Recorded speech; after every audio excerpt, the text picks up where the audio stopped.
I do have a quick correction. Very important. I said Senator Trask before. Bolivar Trask was not a senator. He was a man of industry. He was an arms manufacturer who helped build the Sentinels. I was thinking of Senator Kelly, who was his ally in the U.S. Senate as part of the mutant registration program. Of course, apologies to those affected. 本当？見えないでしょ？どこにいるのかな？見えないよ。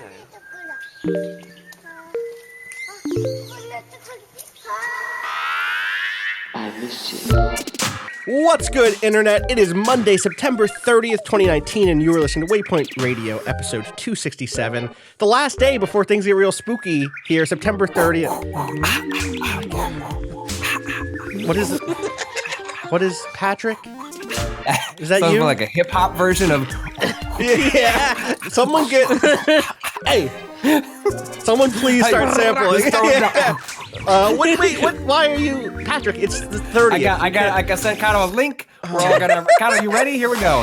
Everyone. Wait. Let's. Yeah. What am I looking at? It's muted. Also, Kato, you have it muted. Got it, yeah, okay. Yeah. What is this? We, in pursuit of, in the pre-show, we were trying to remember the name of in a Hot Mic Mornings, we were trying to remember the name. It was like a killer X shout-outs to Hot Mic Mornings. Shout-outs to different traffic goals and expectations for a website. It was fun. That was a good one. Anyway. It was a weird time.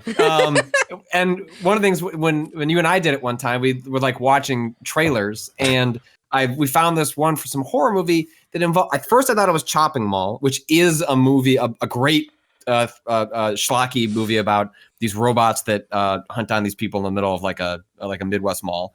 But then there was one about like this, like an exercise place or something that was killer, had like a killer sauna, something like that. I couldn't figure out what it was. And instead I'm like searching like horror exercise, and I don't know. I got a trailer for killer workout. This workout's a real killer. I don't know. So let's go. Okay. So hopefully the killer workout is not problematic, but I haven't screened it. So great. Let's go. All right, 3, 2, 1. Okay. You tried Atkins. South Beach. Yeah, well, listen. Oh, this is such a product of its moment. Mm-hmm. Some jazzercise going on. The cookie diet was a thing. Apparently. I'm sure that existed. That makes sense. Lose those extra pounds with. Okay. He's just playing on lap bar with a killer workout. He's just doing. Oh! The weights fell on him, sort of. He's okay. No, they didn't, because it's a weight machine. They can't fall on you. That's the whole reason you use. He hit himself in the face with the lap bar. Oh, wait, that was not somebody else. But then a dude crushed his skull with a dumbbell. Whoa! Oh boy! Oh jeez! This is bloody. If you look this up at home. Presented in glorious VHS. This is. I would not. Wait, what? Not coming to a theater near you? Why? It's only coming out in a local New York theater. Wait, oh my God, that's. Wow. Apparently, there's another movie called Aerobicide, it was originally known as Aerobicide. Killer Workout, also known under the original title Aerobicide, is a 1987 American slasher film written and directed by David A. Pryor. The story revolves around a Los Angeles fitness club owned by Rhonda Johnson, whose twin sister Valerie was burned in a tanning salon 2 years ago. Detective Morgan begins to investigate the gym after several of its members are brutally murdered by an unknown attacker. Very 1980s schlock horror. Incredible. This is like what if the Jersey Shore was a horror movie? Yeah, exactly. God. Trying to look up my Shocktober list, which I haven't. I have a day to make a new one. I'm trying to figure I'm out. wondering, is this the year I finally watched day? the original Halloween? Have you not Great seen movie, it? holds up. Is this the year I do it? Well. I've never met a Carpenter movie I didn't like, so You should. Well, as long as you're talking like pre 1995. I'm mad that I can't find this other movie trailer that we watched that time. I know. I'm looking. Okay, it's not on my 2000. Was it not in a mall? That was in a mall. I also thought it was a mall. It was no, or like some sort of like lifestyle, like a strip mall even? No, it was definitely an like interior mall. I thought it was. It's all right. People out there will know. Get up in my mentions. Yeah, we did a lot of hot mic mornings. I'm just looking now. We did in my mind it was like, oh, we did 5 of them or something, but really it looks like we did like 15 of them, which is more. That was more than that. I feel like maybe, I don't know. It's a few weeks. People should go to the YouTube and watch those hot mic mornings. They're really good. They're great. I found it. I just stalled long enough. Good. Here's a movie phone. Why are we watching movie phone commercials? Who decided to pay us money? It was Chopping Mall. We watched the Chopping Mall trailer. It's not. No, maybe that's the one we watched, but that's not the one I'm thinking Hot Mic of. Mornings are monetized now? Were they not originally? Yeah. Was anything monetized, Austin? You know, I'm gonna bite my tongue. We made good work. This is Chopping Mall. The thing that we watched was Chopping Mall. Death Spa. Did we also watch Death Spa? I don't know, but that's the movie I was looking for. Okay. Death Spa. Great movie. Like legitimately, if like Death Spa is one of the most fun I've had. You want a good night? Get yourself some drinks and a back-to-back Death Spa Chopping Mall. Like you're good. I believe both had like recent Blu-ray restorations. Great. You're in good shape.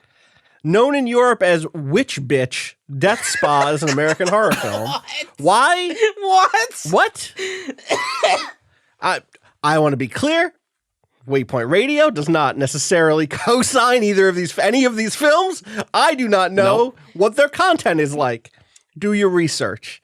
How's everyone doing on this final pre-Halloween season day, which we've already been consumed by a lust for the scary and spooky?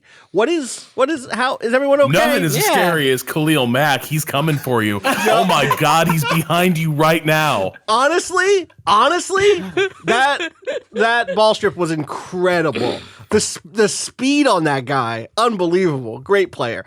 We can't fall into football talk immediately, even though that's the end of the podcast. We will leave some space there for that because I think we probably have some stuff to catch up on.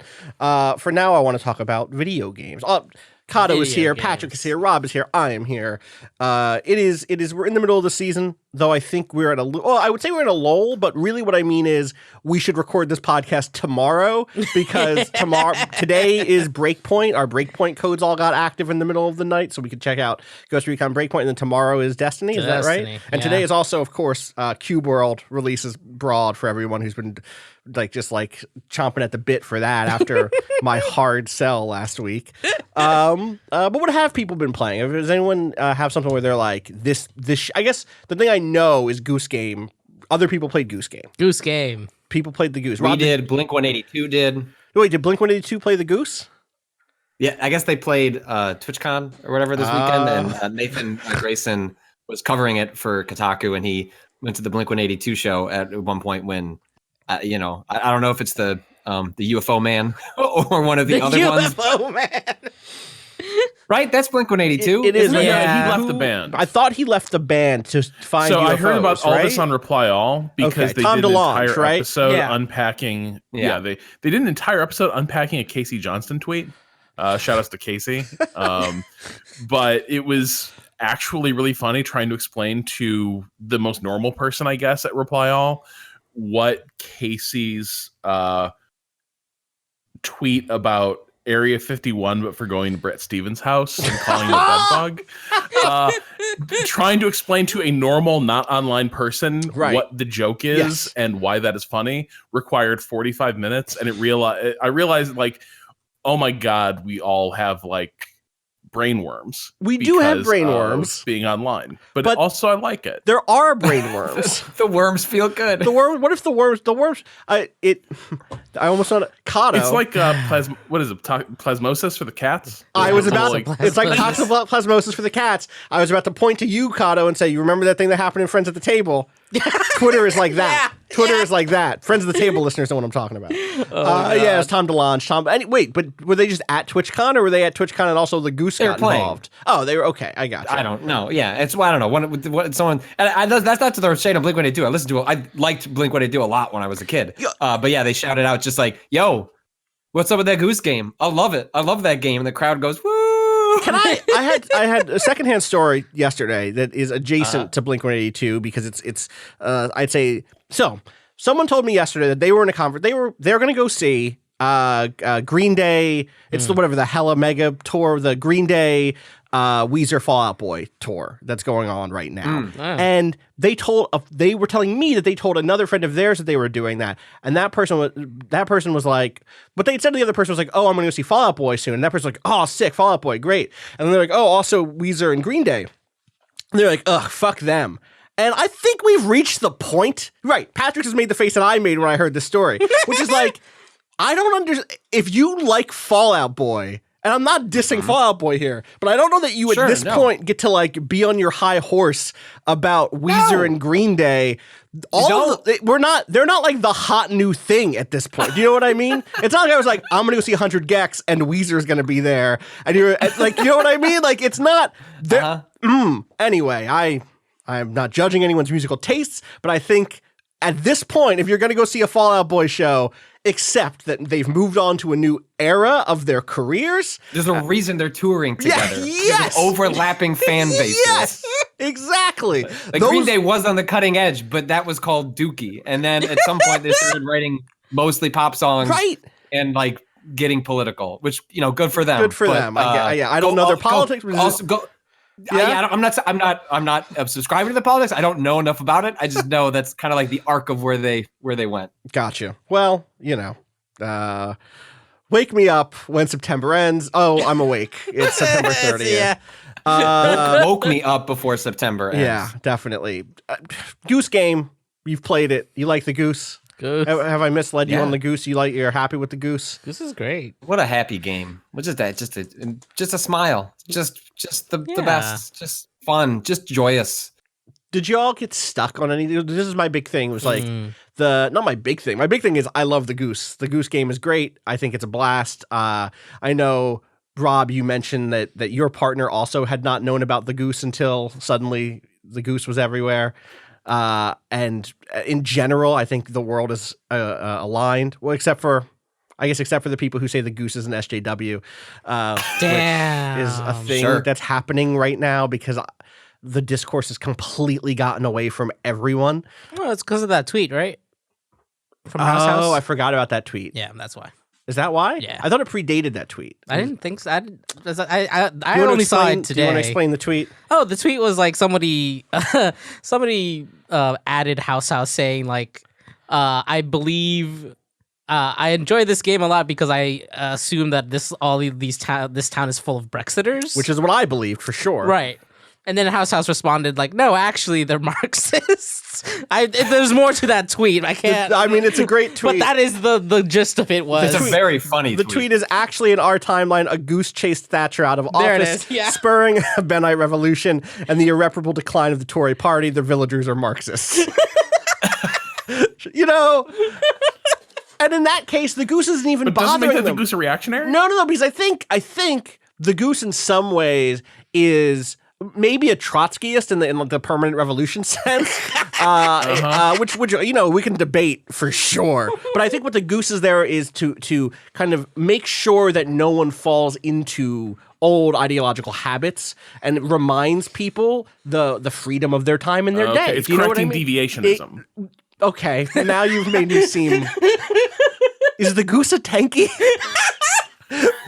7 minutes ago. 7 minutes ago. Twitter has given us brainworms. Can we go back to Chopping Mall? That was more of my wheelhouse.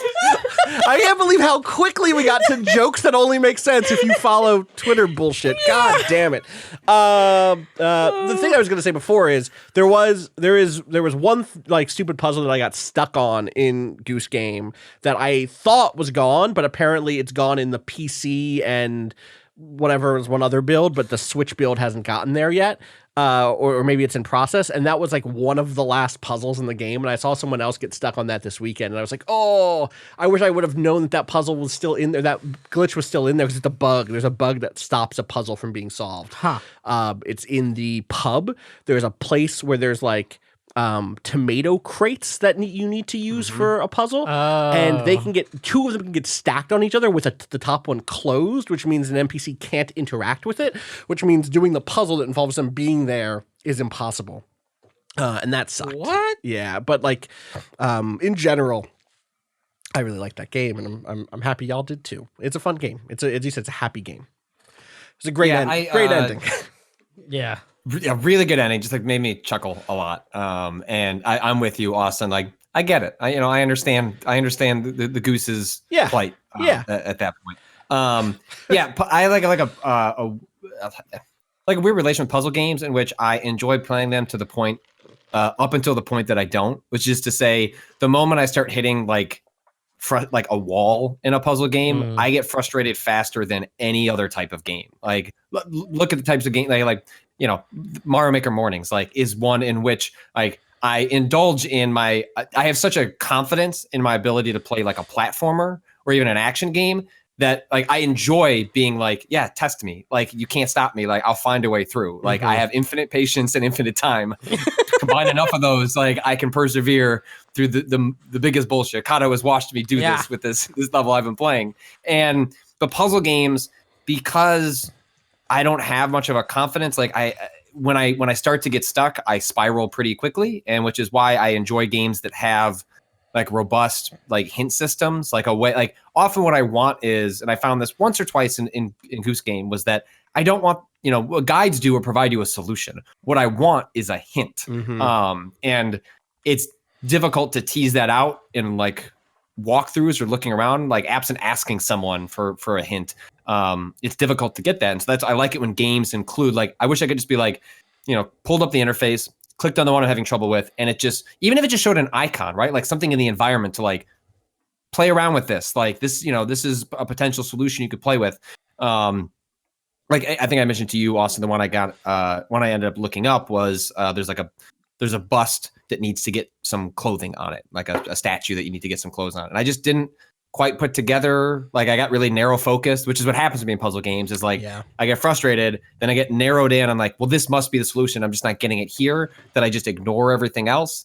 And it's not the kind of thing where I'll come back and it'll be better. Like I'll just get frustrated again. And so I just look it up and I get over it. Like it's not one, like I get mad when I look up solutions in other types of environments, but like I don't ever beat myself up for puzzle stuff because I want to keep going. And so I just don't get hung up on the couple that I don't get, especially when if I look it up and then the realization from me, there's like either two paths. One is like, you doofus, like you considered that and threw it away too quickly. Right. And then the other world, which is more common, is like, I just never even considered that as a possibility. So I don't even consider this cheating anymore, because how would I have arrived at that solution? And so like in that case, I just never even considered what it was doing. And it was obvious in retrospect, but like a great compliment to Goose Game is that rarely ever happened to me. Like it happened once or twice, and in most puzzle games that happens a lot more often. So I just feel like it's very finely tuned, probably provides a lot of different ways to solve puzzles in a way that accounts for what? Yeah, I was gonna say, like, actually, I feel like it doesn't. I feel like a lot of those things, or at least some of, like, I've ran into this a couple times where I was like, oh, surely I can do X. And I did X, and it seemed like X would make Y happen, and Y did not happen in a way that it felt like, oh, we set up this objective with one solution. Right. I could get more, because it like which area are you thinking? The backyards. Where that's the same place. Same as the place. bus. Yeah, that was with the two neighbors. The two neighbors. Yeah, which is like one of my favorite places. Yeah. In terms of just like the characters that are there, and like their interactions and stuff like that. But I also think that's the place with some of my least favorite objectives. Yeah. Because like the bust one, again for people listening, the bust one was like dress this kind of like bust that's on a pedestal, right? And one, it's a goofy. Like they're all funny, goofy things, but it's like part of the reason why it's so difficult to think about is that like, how am I going to know how these characters are going to react to what they see versus like the way that solution, you arrive at that solution, you really have to take a leap about how one of the NPCs is going to react. Right. Or you just try shit until something happens, right? But like one, for example, like one of the ones I had trouble there was like, well, this isn't a spoiler because this isn't a solution, is that like there's a was it like a ribbon or something like Yes. that. Like it's on the left hand side, and I figured, oh, cool, like I'll pick this up and I'll just go put it there, and it's like, oh, that's not the interaction.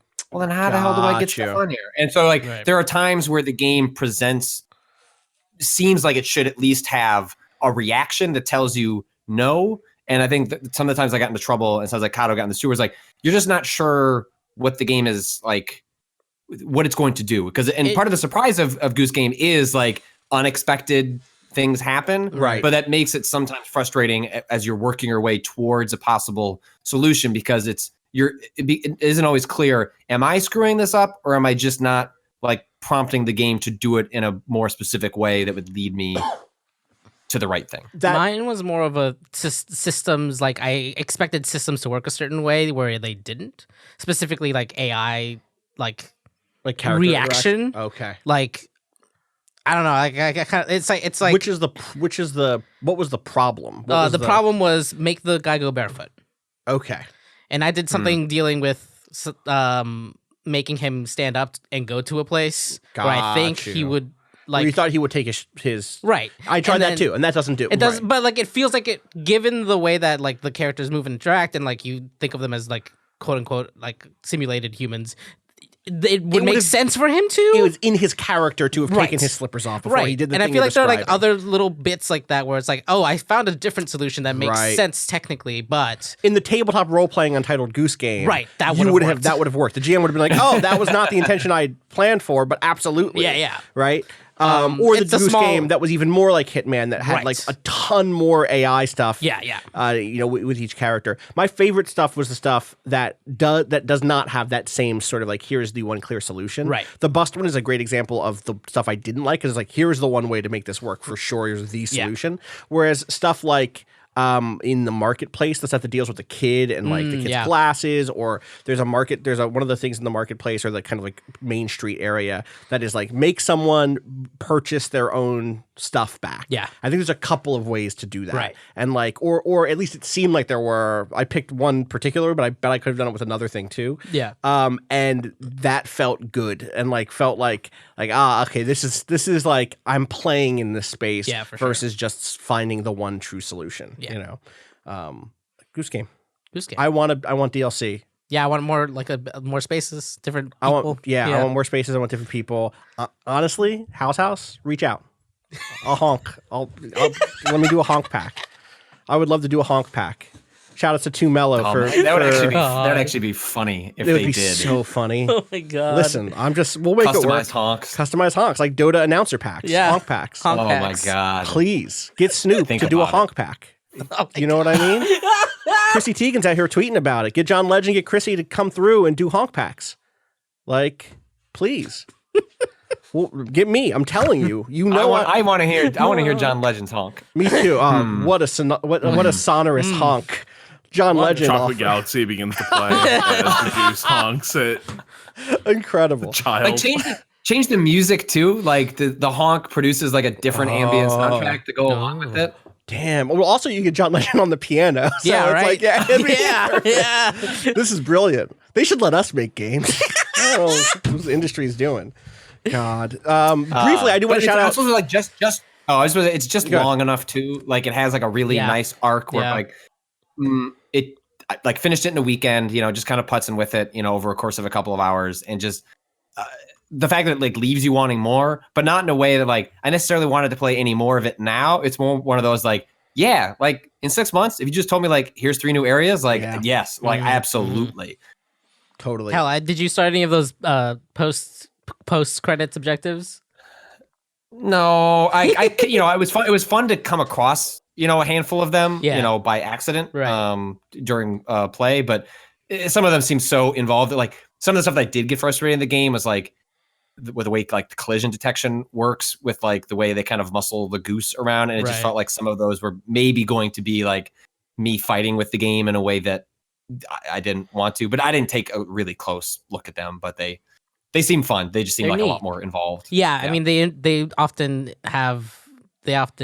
involve 2 or more areas.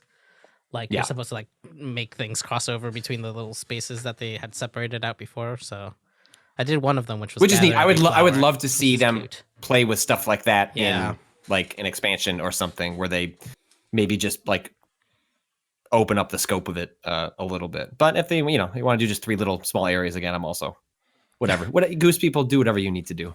I trust you. The thing I wanted to shout out really quick is for older games, I think like it hasn't been updated in a while. There haven't been new ones, but the universal hint system is super good for giving you, Patrick, the thing that you're talking about, where like there is a puzzle and you don't want the solution, you want a hint. I'm trying to think of a game to like test this with. Does anyone have like an older puzzle game that's or like an adventure game that you like that is it doesn't matter. You get the thing I'm talking about where it's like it will be, instead of it being like if there was one for Goose Game and the one was like make the kid change his put on the wrong glasses, which is one of the objectives, it would be the first hint would just be like pay attention to his loop, like watch what happens, take note of what he does, and then the second would be like take a look at the marketplace. And like very slowly lead you to where you might make a decision. If you play old adventure games, it's super useful because you still get some of that little buzz of solving a puzzle without losing all of it. Right. Though you do definitely get those moments you're like, oh, I can't believe I didn't look in the file cabinet, or whatever. Right. Yeah. Right. Could have used that when I played Tex Murphy games in the 90s and started racking up bills on 1-900 numbers. No. Whoops! Didn't legitimately didn't know that cost money, or maybe heard it and just blew past it. And whoops! Hey, why is there $65 in 1-900 calls? I didn't know how to get past the clown in Under a Killing Moon. I'm sorry. I'm wondering is that in here? Under the Killing Moon. Well, hold on. You talking about the clown store where the clown's gone missing? I think so. Yeah. How far into the game is that? That's like the first thing you have to deal with, Austin. Okay. Like you walk out your apartment and you like stumble onto the mystery of why did the clown store suddenly close without warning? Why? And the answer is because the clown got murdered and was dissolved in a vat of acid that was kept in the clown store. Unbelievable. Why would they keep a clown there? What? Or the acid, a vat of acid. I would say you're asking the wrong question, Austin. Why? Why'd they keep the clown there or the vat of acid? You got to put a vat of acid somewhere. I was trying to keep my vats of acid away from my clowns. So, Under Killing Moon. Then you get jokers. You don't want that. Really absurd puzzles. Yeah. But Pandora Directive was just merciless. Like that game had a really forward-thinking hint system, which was that you went into a menu and it would give you like little hints for the puzzles. But eventually, like if you kept asking for hints, I think the game made the decision for you that like maybe you just want to play story mode and not puzzle mode. And a lot of hard but optional puzzles, I think, vanished from the game. Like entirely, not just like... Yeah, but the decision, if memory serves, it was taken out of your hands. Like... I want to say like I felt so shamed by Pandora Directive that I just like hit a screeching halt. But that game was really asking more than I was prepared to do. That was the Area 51 one, right? Like with the aliens and stuff. Probably their best game. That one was like genuinely creepy and eerie in a way that Under a Killing Moon would sometimes play around with that, but those games were always ridiculous. Pandora Directive, I think, was in that sweet spot that FMV games sometimes found of being sincere in telling the story as best as it possibly could, while it is still kind of a work of camp just because of the inherent nature of the FMV adventure. But yeah, Pandora Directive, I remember being genuinely creepy and spooky, but not necessarily in sort of not as self-referential as the Tex Murphy games got. What a great game. There is, as an example of how this universal hint system works, there is one here which is like, how do I survive this interrogation in Pandora Directive, Jackson Cross's interrogation? And like the first hint is, first one's like, save your game because this can go bad. Then the first hint is try to play the smart guy a little, but don't exaggerate. This guy is pointing a gun at you. And it's like, all right, okay, that's like a general strategy. But if you go through the next 5 things, eventually it's like, here is one solution. the third answer, the second answer, the third answer. You know what I mean? But it would suck to look at a walkthrough and just be like, all right, C, C, C, B, C, A. You know? Right. I like it. It's good. It's a nice system that I see like. Who writes those? Fans. It's the same thing. Okay. Same types of people who make the game facts, or who do walkthroughs or wikis. Again, I don't know that there's been a new universal hint system update in the last 5 years, but it's a cool system and it's a cool like way of thinking about that style of hints and walkthroughs. Rob, I think you've been playing the two things most opposite Goose game by your list. Maybe I'm wrong. Maybe I'm only thinking about that aesthetically and thematically, but maybe in play there's a similar style of improvisational chaos making. The things that you've written down here are Close Combat, The Bloody First, which is the opposite in word of Untitled Goose Game. This is the most titled war game. And then, of course, Ghost Recon Breakpoint. Did you just start playing that today, Breakpoint? Yeah, but I'm like 3 hours in. Okay. Real quick then on that, how are you feeling about that in those first 3 hours? Oh, I think it's interesting. Like this is there are things that game does pretty well, and then there are the politics of the game, which I find fascinating so far. Yeah. Like possibly just hysterically funny, but also interesting. So yeah, Ghost Recon Breakpoint. Where to begin? So you are sent in. So like the game opens on sort of your classic utopian startup promo video for why you should join the Skell Corporation. And I know like Skell is a name, but at the same time, in my head, Skell is also what every character in NYPD Blue called suspects back in the day. So like the Skell Corporation, I can just hear like Andy Sipkowitz being like, I'm gonna shake down these Skells. God. It's just like basically like Skell equaled shitbird in NYPD Blue speak. Also, it makes me think skeleton. It makes me think of the mechs from Xenoblade Chronicles X, but mostly skeletons is what it makes me think of because I'm basic.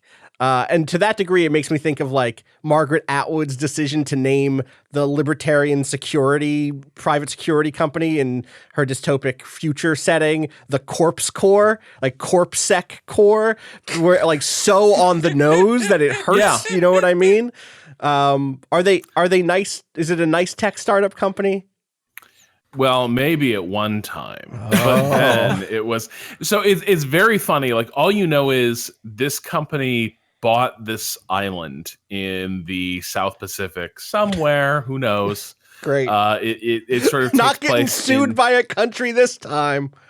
Got it. It takes place in a jungle elsewhere. That's basically the setting. And all you know is this corporation bought this island to create World 2.0, some sort of libertarian utopian like garbage fantasy of technology and sustainability, all brought to you by advanced and unrestricted research into automation and robotics. Sure. And then obviously something goes wrong. Cut to the Ghost Recon team being sent to the island to figure out what has gone wrong. Why has the island gone silent? In no time at all before your choppers can even get there, your force is attacked by some kind of like flock of birds. It's very much like the krill from Gears. Like just you get brought down like a swarm of locusts. But were they locusts or were they nano locusts? It's the latter, right? It's probably the latter. It's nano. The game really wants like you to wonder about this. You have to. There's a lot of mysteries in Ghost Recon Breakpoint. There's literally quests where you have to answer various questions about what is going on at the island. Huh. And so one of the first things you encounter as you're recovering from the crash and you're trying to find survivors by going from one crash helicopter to the next, you trigger a cutscene where John Bernthal's character, Cole D. Walker, just walks up behind a ghost and execute him with like a... Pardon? Sorry. Yeah. I couldn't stop myself from making a bad anime joke. Keep going. Yeah. just executes dude with a massive like Desert Eagle pistol, and everyone's like, Walker, no, and they recognize who he is. And he's not an established character, or they added him as DLC to Ghost Recon Wildlands. Right. Wildlands. Yeah. I gotcha. But he was not an established character before that, right? That was not okay. Not really. His deal is he used to be a Ghost, right? He used to be a Ghost Recon or a tier 1 operator or okay. You get that cutscene, but then what that opens up is in your like quest log for questions about the island to answer. One of the things that pops up is, who is the mysterious mercenary leading the force of mystery soldiers on the island of Aurora? And I'm like, well, I heard that guy just like straight up say like, Cole Walker, what are you doing? But Universal you have hint to system. go and like, who was in all the trailers? Hint number 2, the guy you just saw in that cutscene a second ago. That guy. They just said his name. It's like in popular big actor who's been paid a lot of money. It's like in a lot of popular fiction, the questions for book clubs that increasingly popped up at the back of the books, like that is now a game mechanic in Breakpoint. Who are the ghosts? Who are the wolves? What was the Skell Corporation doing on Aurora? Where is Jay Skell? Where is he? The CEO of nobody knows, Austin. Oh, shit. Do you get anything for answering these questions? Are these like XP? Okay, got you. You know what? But mostly it is an excuse to go around. Pardon? I said it's funny. I said, you know what? It's funny. It's kind of like I don't hate it. I don't hate the idea of basic reading comprehension questions, even though I kind of think it's goofy and very much the end result of like, no, motherfucker, we put work into telling a story in this game. We're going to incentivize you not to skip the cutscenes this time. You can level, asshole. Yeah. Except that's not really going to incentivize it, because as soon as you've triggered like your character learning that information, like the mystery is solved, right? Etc. Okay. In addition to that, there's of course lots of different flavors of collectibles. There's memorabilia from your time with the ghosts, better days when you were friends with Cole. Just and on this like just lying around this island, dude, that you've never been to before. I walked up to a cabin that I swear to God I'd never seen before in my life. Like literally, I just walked up to this cabin on a lake, and there was like a Polaroid photo of a really bad render of Bernthal's character, and I think the dude he murdered in that cutscene. Great, sick. And there's a little note from Cole being like, "Hey, just a little memento of our times in the suck. You guys will always be my brothers, Cole." What time in the what? There in the suck. Can I get what? You know, like when they were in the shit, they were deployed. Like, okay. This is that what they call that? Do they say our time in the suck? One of the many things. Yes. I mean, in real life, is that a thing? Yeah. Okay. Yeah. Sometimes, yeah.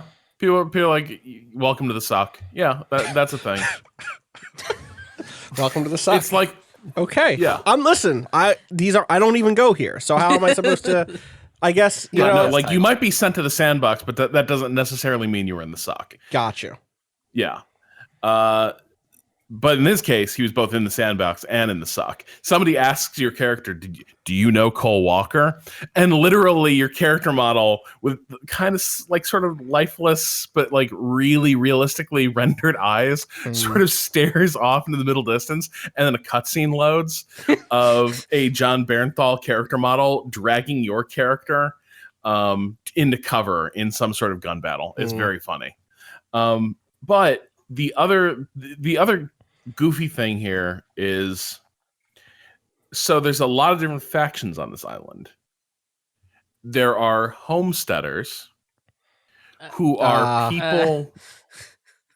So the history of this island, I'm not yet clear on whether there was any native population on the island whatsoever, but it used to be a U.S. Navy base after World War II the Navy sold the base to the Skell Corporation, but a lot of people who would sort of, because a lot of bases have like a community built up around them, a lot of people elected to stay after the base was sold, and they became homesteaders. And so they are kind of what passed for the not necessarily indigenous population of the island, but they're the civilian population of the island. Then the Skell Corporation showed up and brought, in addition to the researchers at the Skell Corporation, there are also like startups that formed around it. So it's like an incubator island.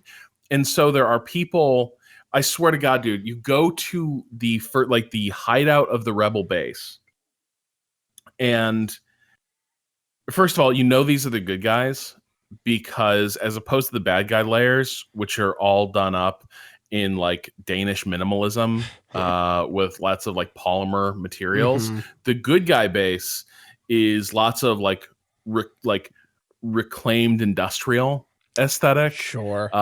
Edison bulbs, distressed materials, right? Very homey. Yeah, that's very funny. You go there and you find these guys working on a water wheel power generator. Okay, cool. Homesteaders.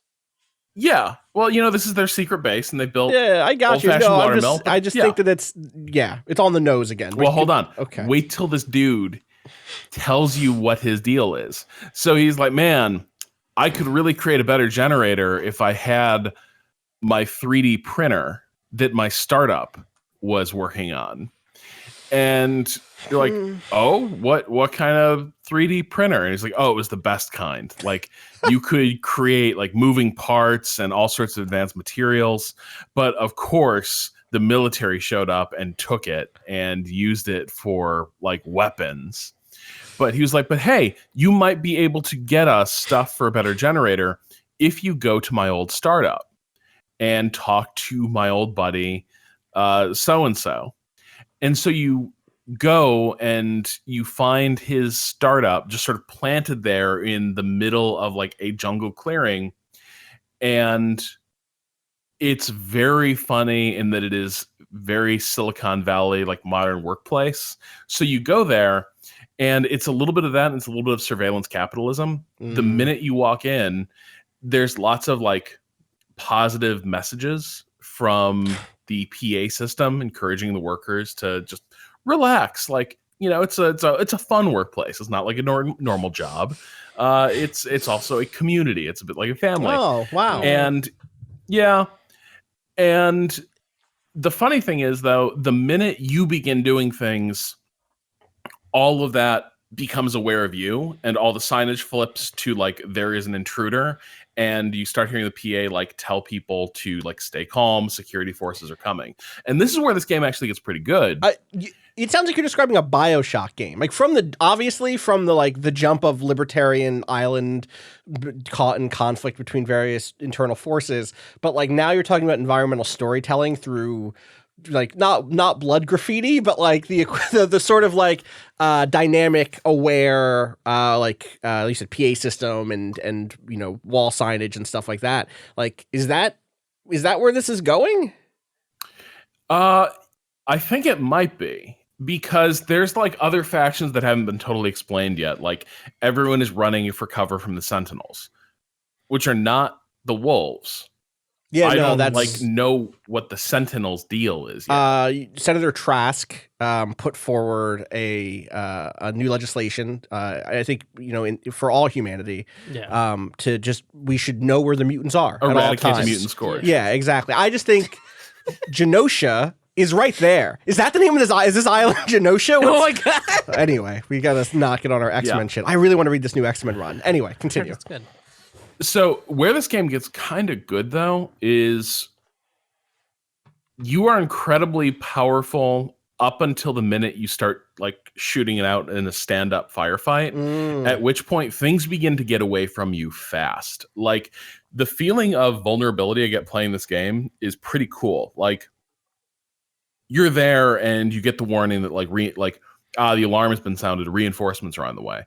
When those reinforcements arrive, it might mean some extra dudes to kill. That's not necessarily a huge problem.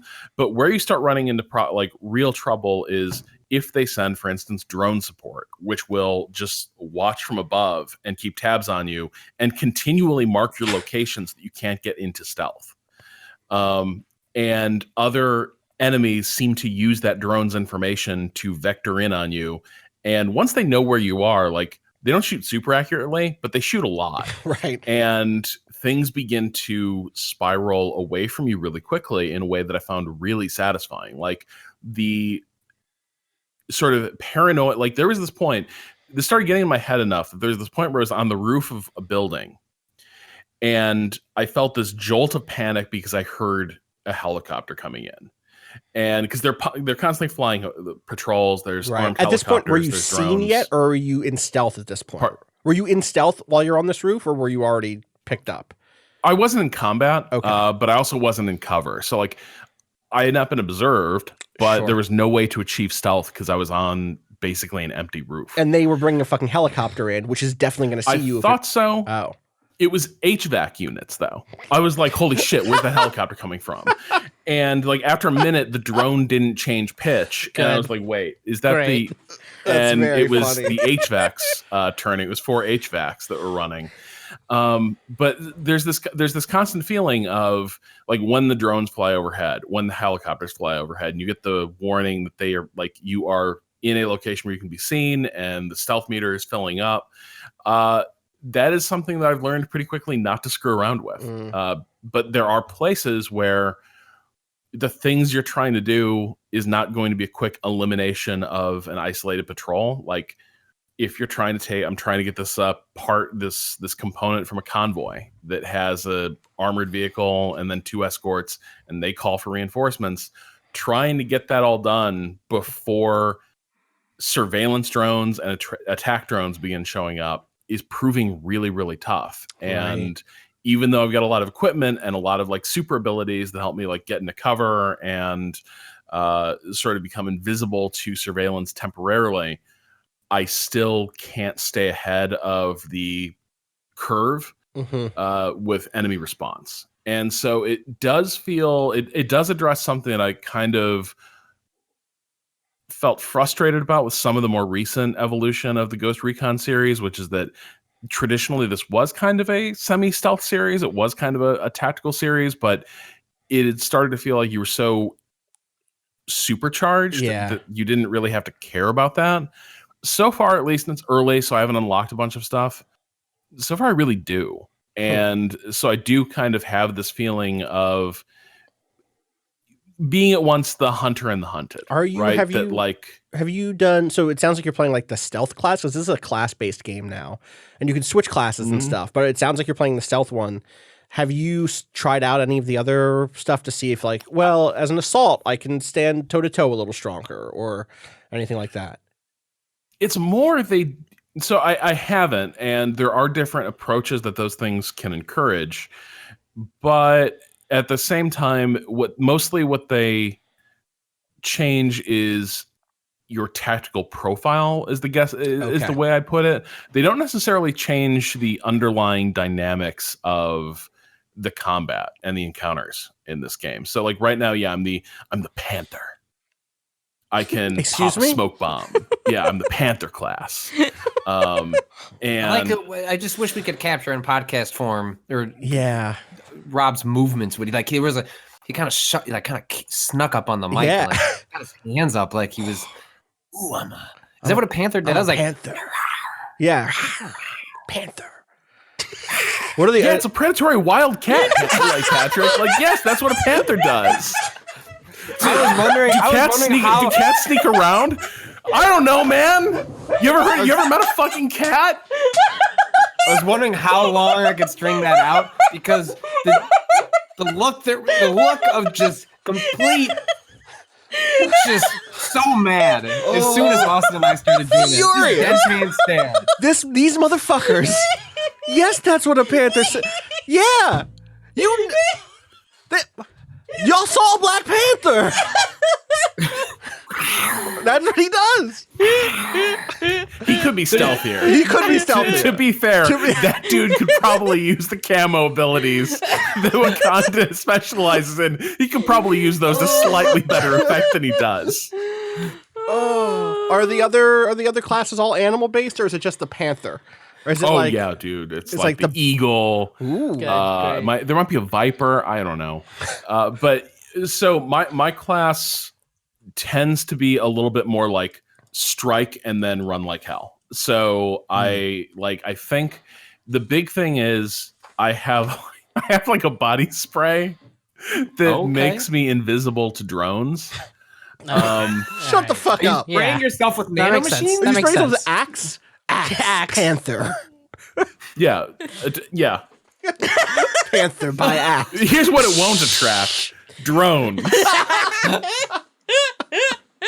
Great. Honestly, I mean, so that is a part of this game that actually really the story that you just told me is like set pieces that have like fun, interesting environmental design and some like light storytelling stuff.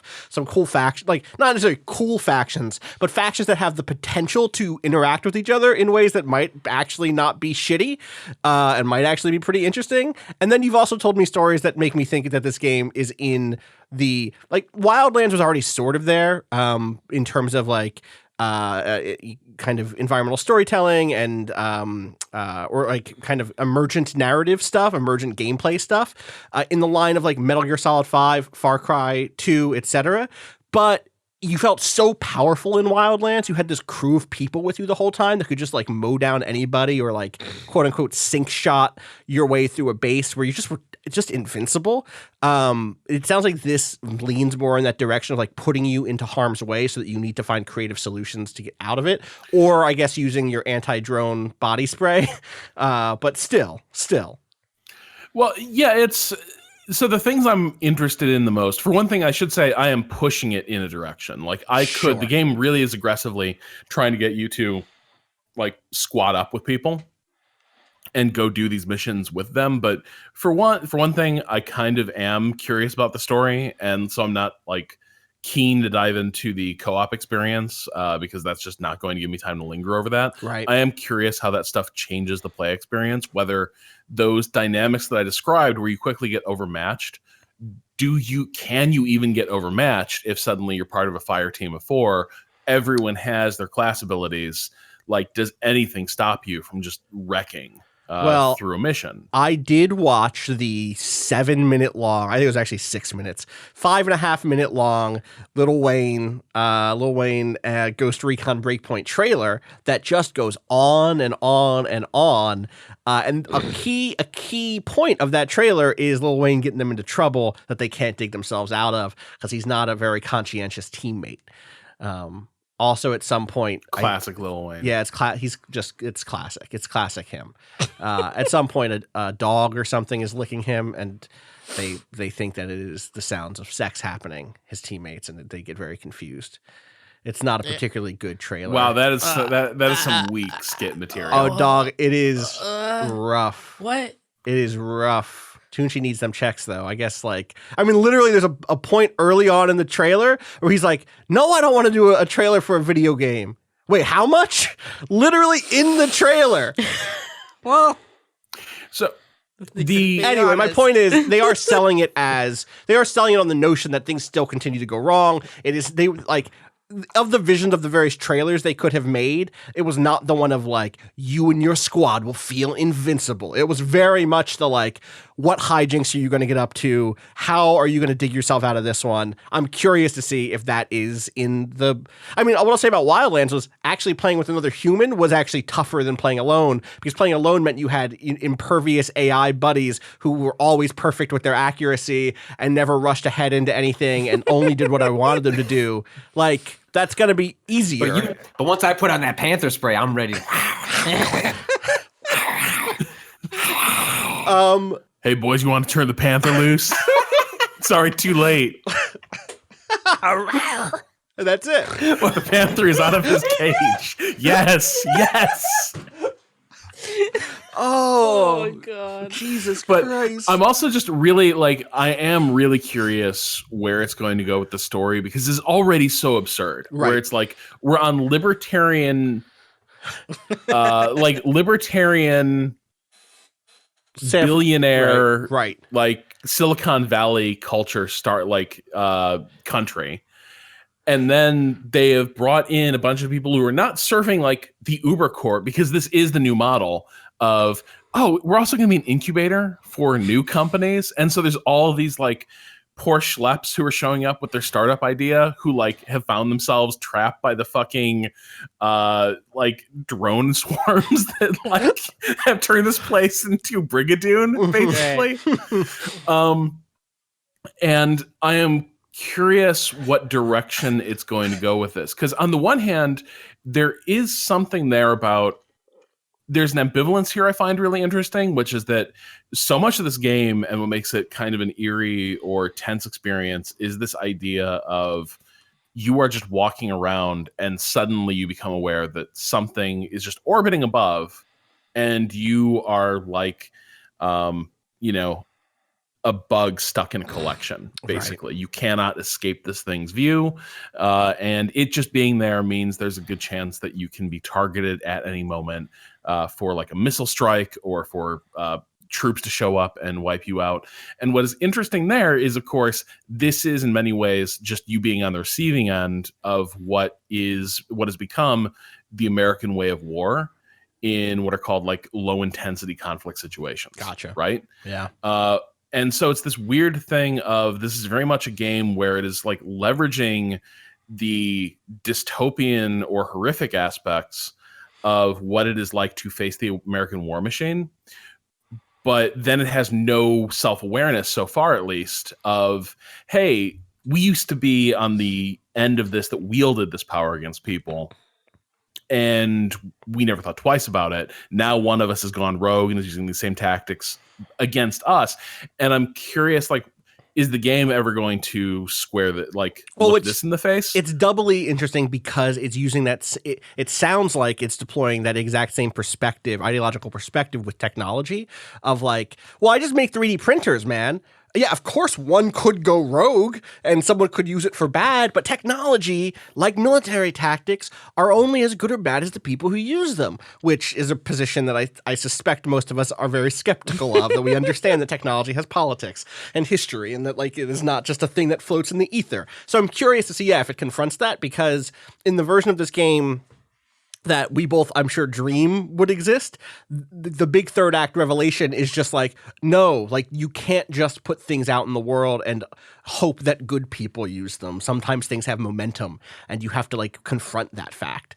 But also, it's almost more like I'm interested to see where they hit the brakes and decide to like swerve off the ramp, go to the off ramp where they can't do the work. You know what I mean? Well, and you have little weird hints, like, so this game just loves the fucking troops so much. And so a lot of the homesteaders are ex-military or ex-military families, because of course they stayed after the naval base was shut down. War, right? Yeah, sure. The first dude you meet, who's like the faction leader for these rebels, is an ex-Marine, and he's like, I'll do, look, I don't want any part of your fight, but at the same time, anyone who wears green is my brother. And then there's sort of a joke of like, hey, if we get a message off the island, the USS Wasp is nearby and can send help. And he was like, the Wasp? I don't know if I fancy the idea of a bunch of squids running around the island. And the guy's like, don't worry, they'll send jarheads too. And he was like, well, all right then. And so it's all just, literally, the island has been taken over by rogue private military contractors, and rogue soldiers. But then also the only population on the island so far appears to be retired veterans. And it's all like, those inter-service rivalries we love to have. But also, is it a situation where it's like, the veterans might be soldiers, but they're real soldiers. They're not soldiers for pay. They're good old boys who serve for their country, who have a degree of like camaraderie that is forged in blood and fire. Like that style of like rah-rah, contrasting it with modern day PMC shit. I mean, that's like the whole thing, right? Is that Barenthal's character used to be like a top tier soldier and has gone PMC. They showed us a cutscene when I saw this game back 6 months ago or whatever. That was him considering joining a PMC while in Iraq. I believe it was in Iraq. And be like, maybe I should get out of this place. And I will say that scene, when they showed it to us, was interesting in the sense that it did lean on that idea of the American military machine as being like grotesquely powerful. It was a scene in which his character was hanging out with either yours or another NPC. Yours. Is that yours? No, it's yours. I'm talking about the sniper. Okay. That scene is he's the scout, kind of good because your character ends up just picking these people off from forever away, people who have no capability of returning fire, no capability of like actually putting hands on you.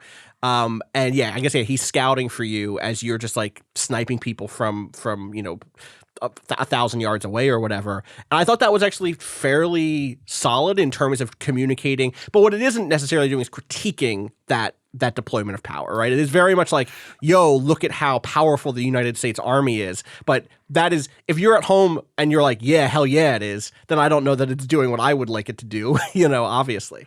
Right. The scene, the closest parallel for that scene, a few weeks later when I got back, I saw it, is, we may have talked about this briefly, but it's a lot like that scene in season 2 of Barry, where he tells the story of his first kills, I think, in Afghanistan. And everyone assumes he's telling one kind of story. But when we see his actual flashback of it, it is horrific. He's just on a mountainside picking off people who may not even be combatants, may not even mean him any harm at all. Right. And that scene becomes a real horror show because it is just kind of killing for the sake of killing. The Ghost Recon scene, it's this weird thing where I'm not sure the game knows what it's depicting is fucked up. Right. But literally there's a point where Barenthal's like, hey, don't kill that guy. Let he's wounded. Let his friends come out to rescue him. And then your character shoots them. And to me, it's like, you're both pretty implicated in, if not a literal war crime. I don't know what the rules of war are there. They're not medics. Right. But at the same time, you did just use a comrade in distress to lure out, his friends and then kill them. Right. Does the game have any feelings about that? Does your character have any feelings about that? And my suspicion is not really, because I think the line this game is going to walk is this is how topical apoliticism tends to work, I think, in games, which is that any reading can be supported. Right. The thing that you want to see is kind of in there, but the game will never declare, these are some important messages. These are some things we want you to think about. It will never actually say that, but you will come away from it feeling away. And isn't that what that writer or that in that Steven Totilo interview with like the Ubisoft like story chief? Yes. Wasn't that one of those quotes where he was like, "Oh, actually, we want to represent like all sorts of different types of arguments in our games." And what you're articulating there is like pound for pound exactly what they, ascribe to be their intention of like, yeah, you can have whatever reading you want in here because we're going to give you whatever you need to ascribe some mountain of evidence to that reading. The thing that ends up getting complicated there is you're also going to be playing a game for between 10 and 70 hours that has its own logics and has its own biases that are not necessarily just in the cutscenes, but are in the skill trees, that are in the moment-to-moment mechanics, that are in the way it makes you feel to succeed in deploying that sort of power. And it is the reason that I end up being so critical of that sort of like, we're just asking questions, we're just painting a picture and letting you decide what perspective you want to take, is because it washes their hands of the fact that they probably do take a perspective. They probably do have an overriding position that is represented in mechanical design, that's represented in aesthetics, that's represented in storytelling, that they don't know that they're putting out there because they think all they're doing is asking questions. They think all they're doing is giving you like the 360 view. But again, when you tell any sort of story, when you make any sort of game, there are underlying kind of priorities that will communicate something to the player. And to go into that thinking that you can do it without landing on some direction somewhere, especially when you're making a game about these topics, I think is naive, and that naivete will lead you to say something you maybe didn't intend to say on some side. Like who knows? Maybe we leave this game and everyone who plays is like, wow, this actually has a really strong take on XYZ, and they will be like, oh, we didn't mean to say that. That could actually happen here. I'm not saying it does. I haven't played this except for at that demo a few months ago, but like, this is why I want developers to think about, be conscious of the fact that whether you want to or not, the work that you're making says something, and engage with the ways that it's saying that thing, and figure out what your design might be saying, and either lean into it or adjust based on what you want to be doing with it. So yeah, I'm actually really curious about this. I will say that all the stuff we're describing, all the cutscenes we're talking about, all the setup is I was almost at a far cry from, it is a far cry from Ghost Recon Wildlands, which opened its missions with like truly shitty, offensive, like stereotypical depictions of Bolivian people that were not even stereotypical of Bolivian people, but were stereotypical of like vague South American culture, to the degree that there was like, I remember one of the early missions is that you go after a musician who is like a secret drug lord, obviously, because Cocaine Mountain, and that type of music isn't even in Bolivia in a big way. It's like explicitly, I believe it was explicitly like a Mexican style of popular music. And it's like, y'all are really just shouting shit at the player. Whereas, oh wait, aren't most of the dudes Mexican that you're fighting though? I will say that, like they were real clear about like, this is our idea of a Mexican cartel invading Bolivia to make it their own. This specific musician guy was popular in Bolivia. It was specifically a like, he's a big deal. He's like a rock star here. And like, that doesn't add up in any way here. You're right. They were very on the nose about that though, but yes. So that is from that to, is an improvement, or is again, like, I'm not like, here's your reward, but no, this is a step.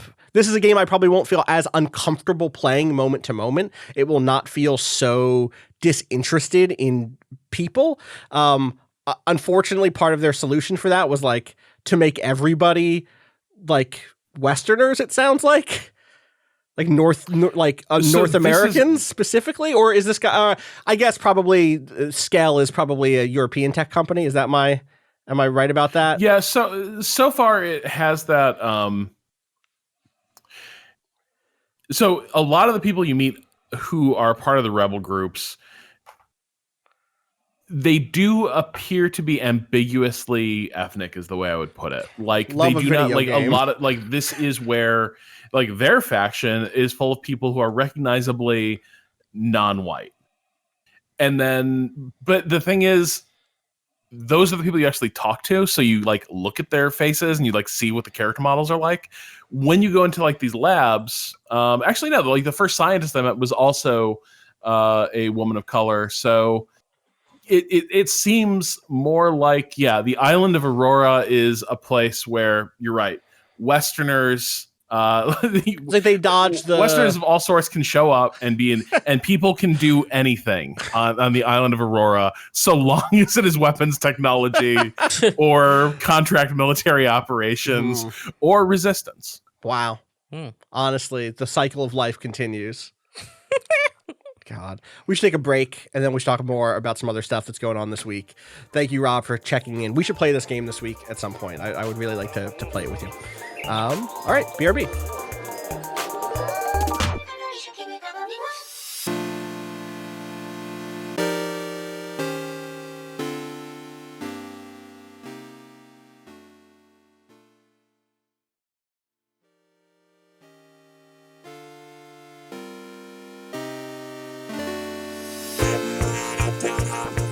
We are back with more video games. I briefly want to shout out a couple of Apple Arcade things.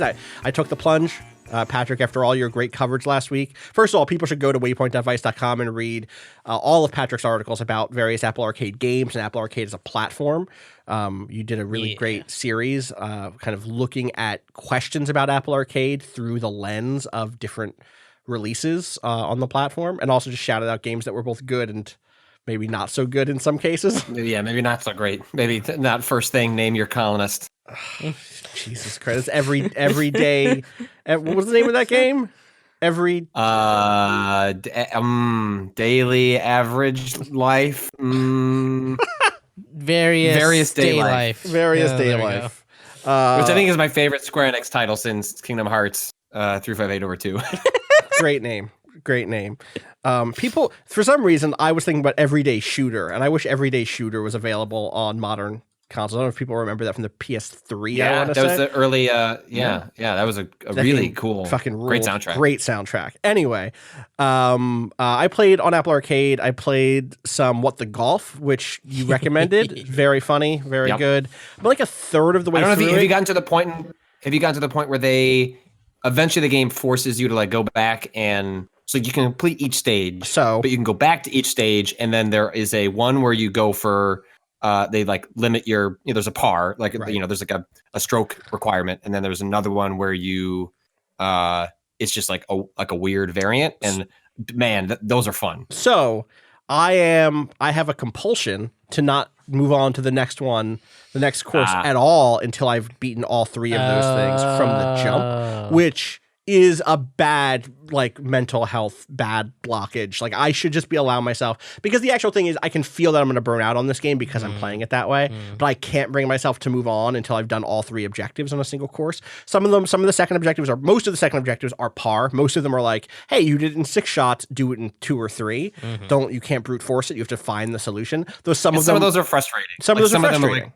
They're like the physics are not working in the way that I want, and because you're using your finger, you that precision, like that level of precision works for like the moments in the game where you're just kind of goofing, but then can become a problem when it's like, oh, I only have 3 shots. I need this to do exactly what I want it to do. And it feels like often your finger fails you. Oh, especially in the ones where there is like some degree of not randomness, but other interaction. There's one of the soccer ones that I had that I got stuck on for a while for the par, because it was like, I just need this person to just not run this way this one time, and like sometimes they don't and sometimes they do, but I'm having fun. I do it kind of, I'm kind of frustrated to hear you have to go back and do that at a certain point.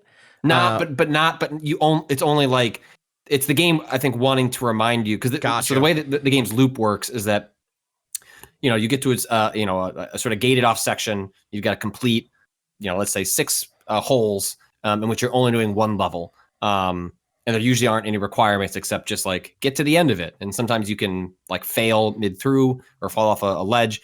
But you kind of like clear those and then you move on to the next section. At a certain point, the game says like, hey, go get 5 crowns. Okay. So like you can pick whichever stage you want and you just need to get 1 slate of those. And I think that's the game just saying like, hey, we want to remind you there's this other stuff you can go and do.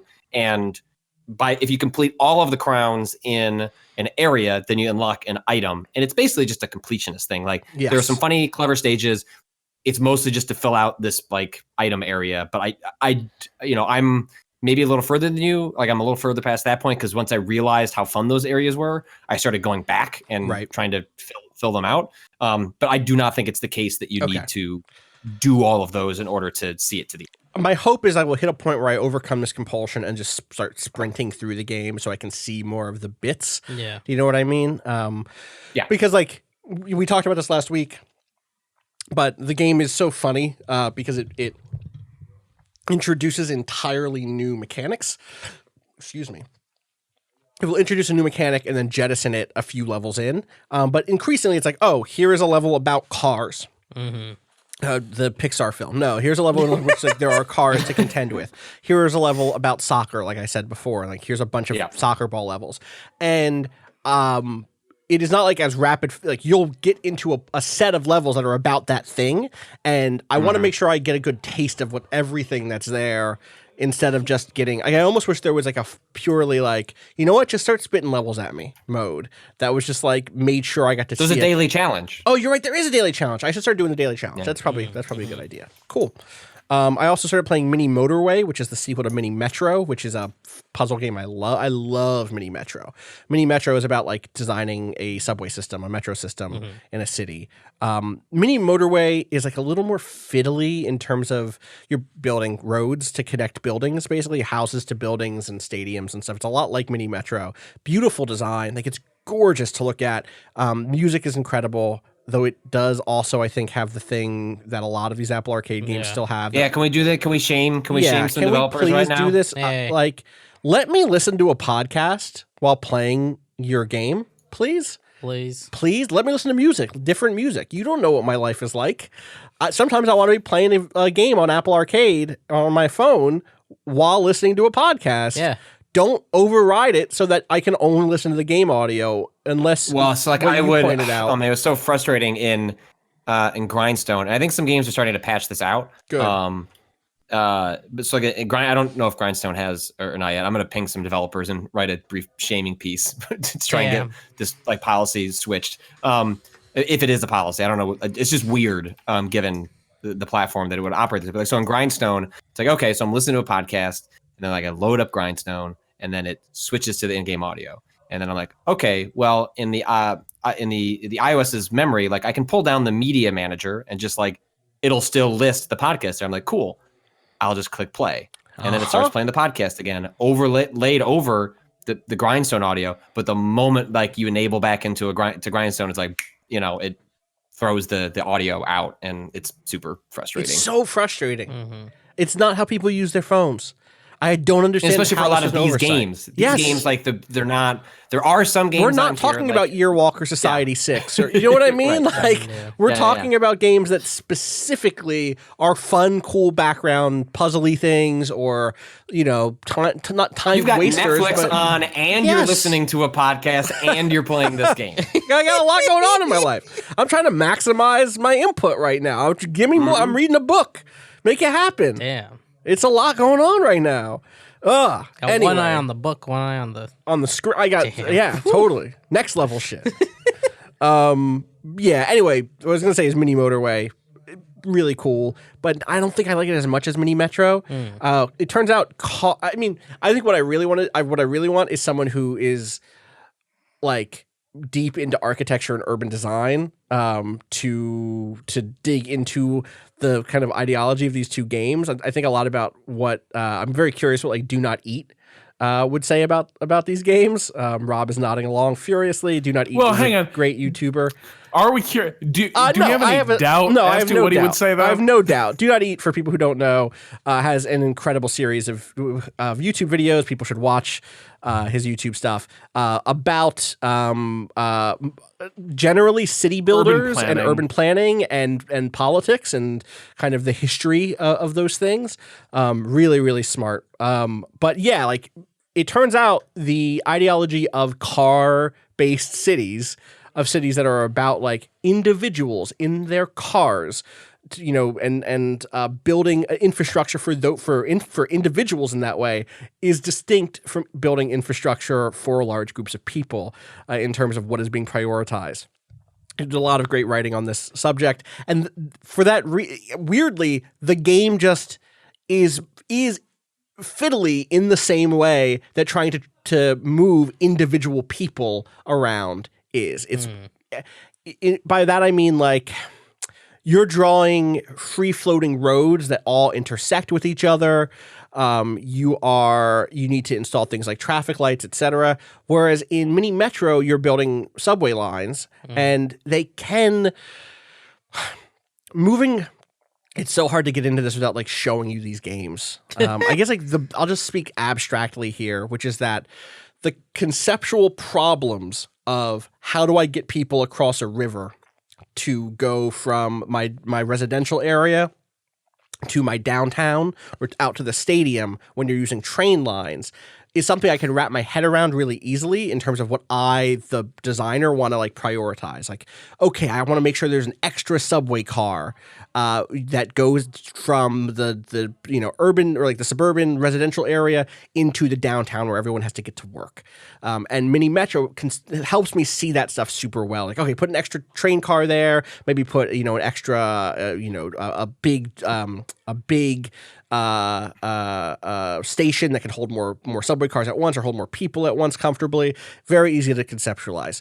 Mini motorways is like, okay, do I want to put I can put a highway anywhere? I can put a highway that connects from one point to anywhere? Okay, okay, I'm having trouble. This one car park is overstuffed, but also there's like another car park right next to it. Why are people not just driving to the next car park? And that is true for car-based cities. All of those problems are the problems they face. Right. So this is a case where I think the game is accurately representing the weirdness of trying to build a city around cars versus building it around mass transit.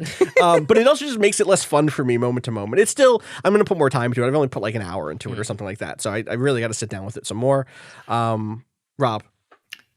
Speaking of which, I saw New York is banning cars on 14th Street. Is it?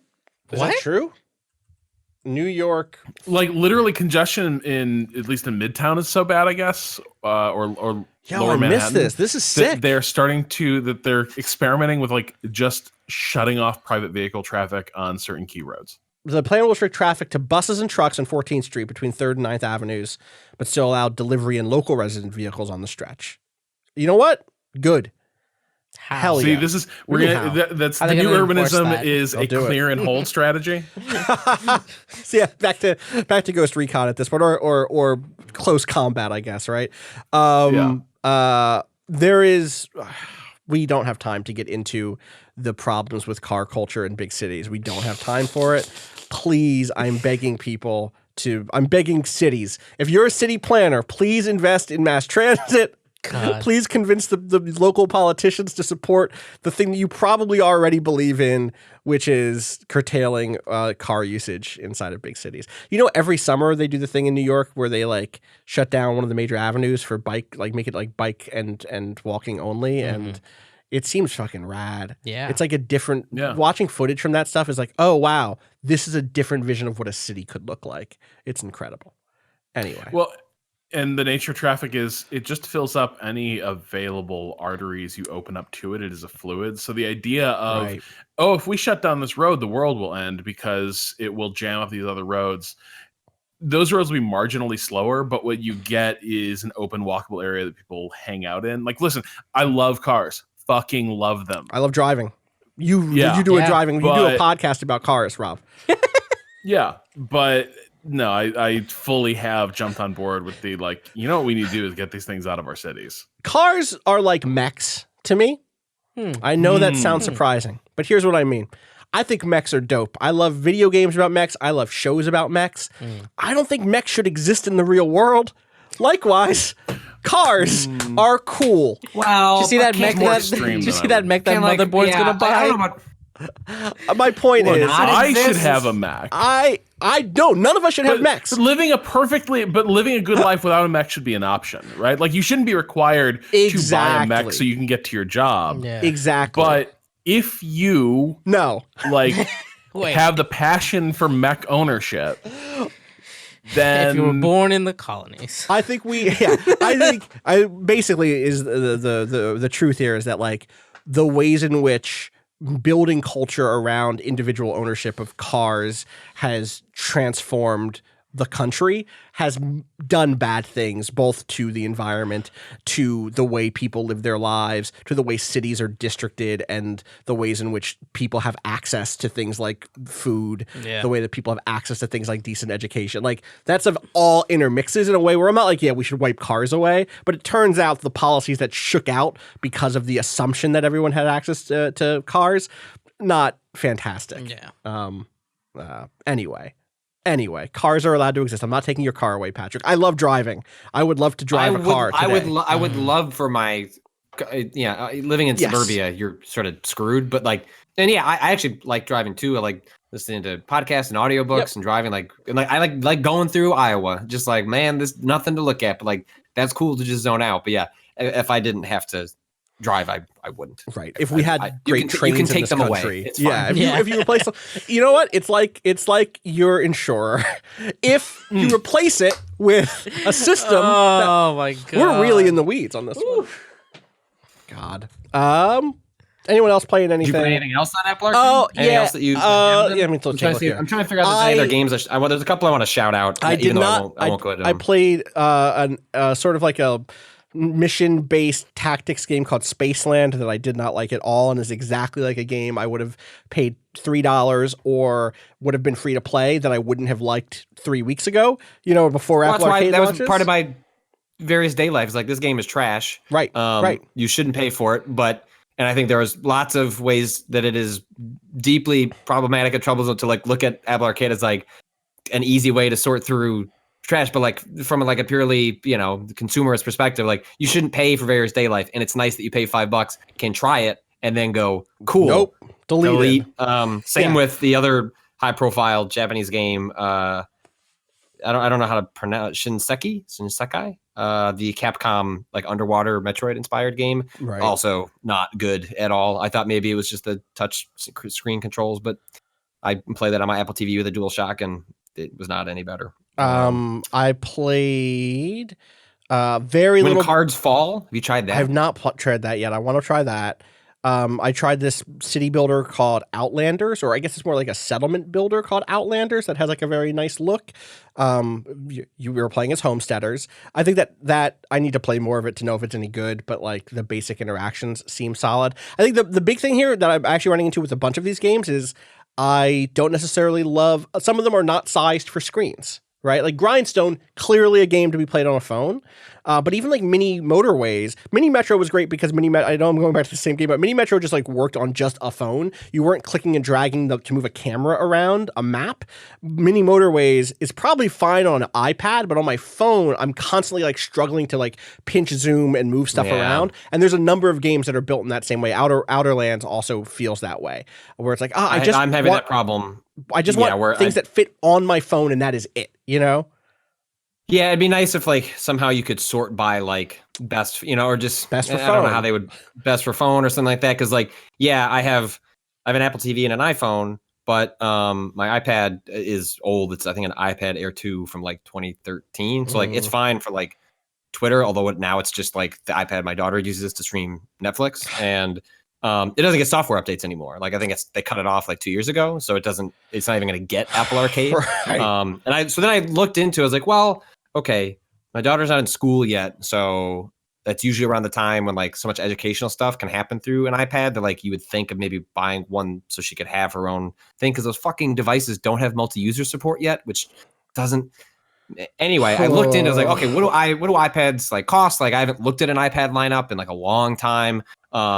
And I was like, oh, there's like a new low cost iPad. It's $329, and it's not like the iPad Pro. It's, I don't think as good as the iPad Air, but like it's like really solid, has like a nice processor, like good screen. And I looked, and I was like, $329, like, okay, I could swing that. Like I could, that's like in the range of like money I could buy. Over the course of, I could budget for. Yeah. And well, it's $329 with 32 gigs of space, which is nothing. Yeah. That is not meant. Like my wife made the mistake of her older iPad getting that, thinking like, I don't store much on here. Well, it turns out like you can store like a movie, and then the OS size like immediately has you bumping up against 32. So I was like, all right, well, I'll bump it to like the next one up, which is, I don't know, 64 or 128. I think it was 128. $100.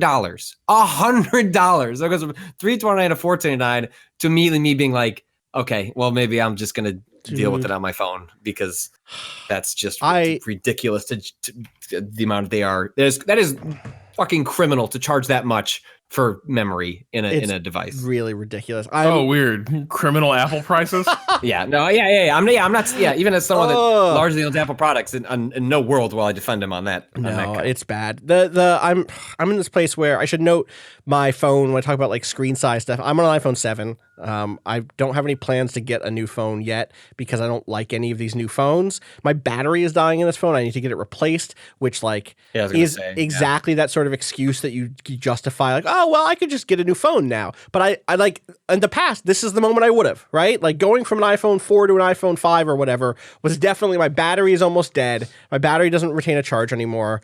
I could go to a replacement shop, but I'm going to get a new phone. But I hate these new phones. Like, they are too big. I don't like the size. I barely like the iPhone 7 size. Like, I want there to be a new iPhone SE model that's like that smaller one, which is going to make my problem with screen size even worse for these games that are being designed for bigger phone screens. Yeah. But, like, I don't care because I want that old model. I don't think you're going to get that. You're probably right. All the rumors suggest they're not. And it sucks. They're going to do another SE, but that it's going to be the size of like the 7 or an 8 or something. I miss the like squared off corners. Like I miss that design so much. Regardless,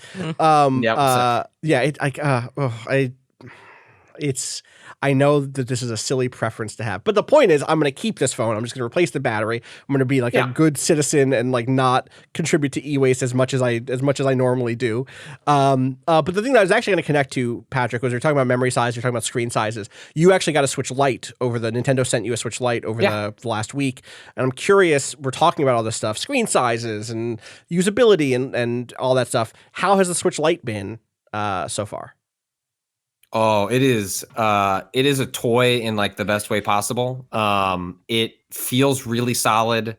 It like the Switch doesn't feel like a device you could drop, or at least you'd be risking quite a bit in that drop. Yeah, I'm comfortable with like the core of it, but the Joy-Cons feel like not only would they break if I dropped it wrong, they would somehow break the rest of the Switch. Like they would get lodged in a weird if they were attached when I dropped it. Do you know what I mean? I feel like individually they feel like they just bounce. Yeah, but the whole unit feels like it gets weaker the more things I attach to it. Yeah. And the Switch Lite, it does feel light, but not too light. Like it feels sturdy enough. It doesn't feel like you're just holding an empty piece of plastic where it doesn't have any weight to it. But it has enough substance, and the build quality is such that it does feel like the kind of thing that if it was on a table and got knocked over, I mean, you're going to risk a screen no matter what, but that like the device itself would hold. And so I have now, I have my main Switch is it's slightly unconventional, but like, I stream Mario Maker, so I have that connected to my streaming setup. But I like swap that in another world where someone very conceivably has just a Switch that is docked and is connected to their TV, and that's just a permanent space that it largely resides in. And then I have the Switch Lite, and I was curious if Nintendo would acknowledge that that's probably not going to be an uncommon, like whether it's a Switch Lite or a Switch Pro, like it's not going to surprise me if people end up having two Switches and one is like a mainstay and one is a floater, as opposed to getting rid of their original Switch. And so when you start the Switch Lite, it acknowledges that. It's like, hey, is this your primary Switch, or is this like a second Switch that's like your portable one?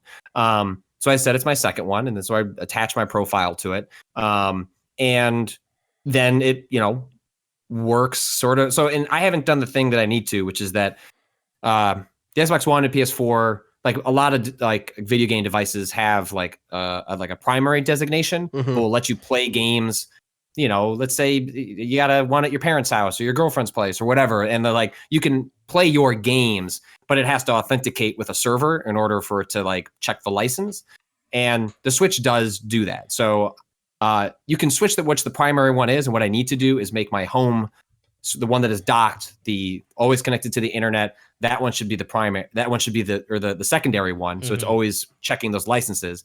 And I need to change my Switch Lite to be the primary, so that like what happened is like I took Jessica to her gymnastics class, and I'm up, watching to see if she needs to go to the bathroom, and I'm also playing the Goose game. And then all of a sudden it's like, hey, I need to check if you can play this game. The Wi-Fi at the preschool, gym, not okay, right? Yeah, requires you to go to like a website and click a form, which the Switch doesn't let me do when it's connecting to that Wi-Fi. So then I like take my phone out, I don't think it's, or at least it wasn't. Maybe the signal was poor enough that it wasn't able to. Right. Regardless, like it couldn't authenticate, and so took my phone out, made, a private network connected to that and authenticated. So like you can do that. Like there's no reason but that's like kind of a pain. So I think what I'm gonna do is switch that over so that I just, the one that never leaves the house is the one that does the license checking. Check-in, right. Yeah.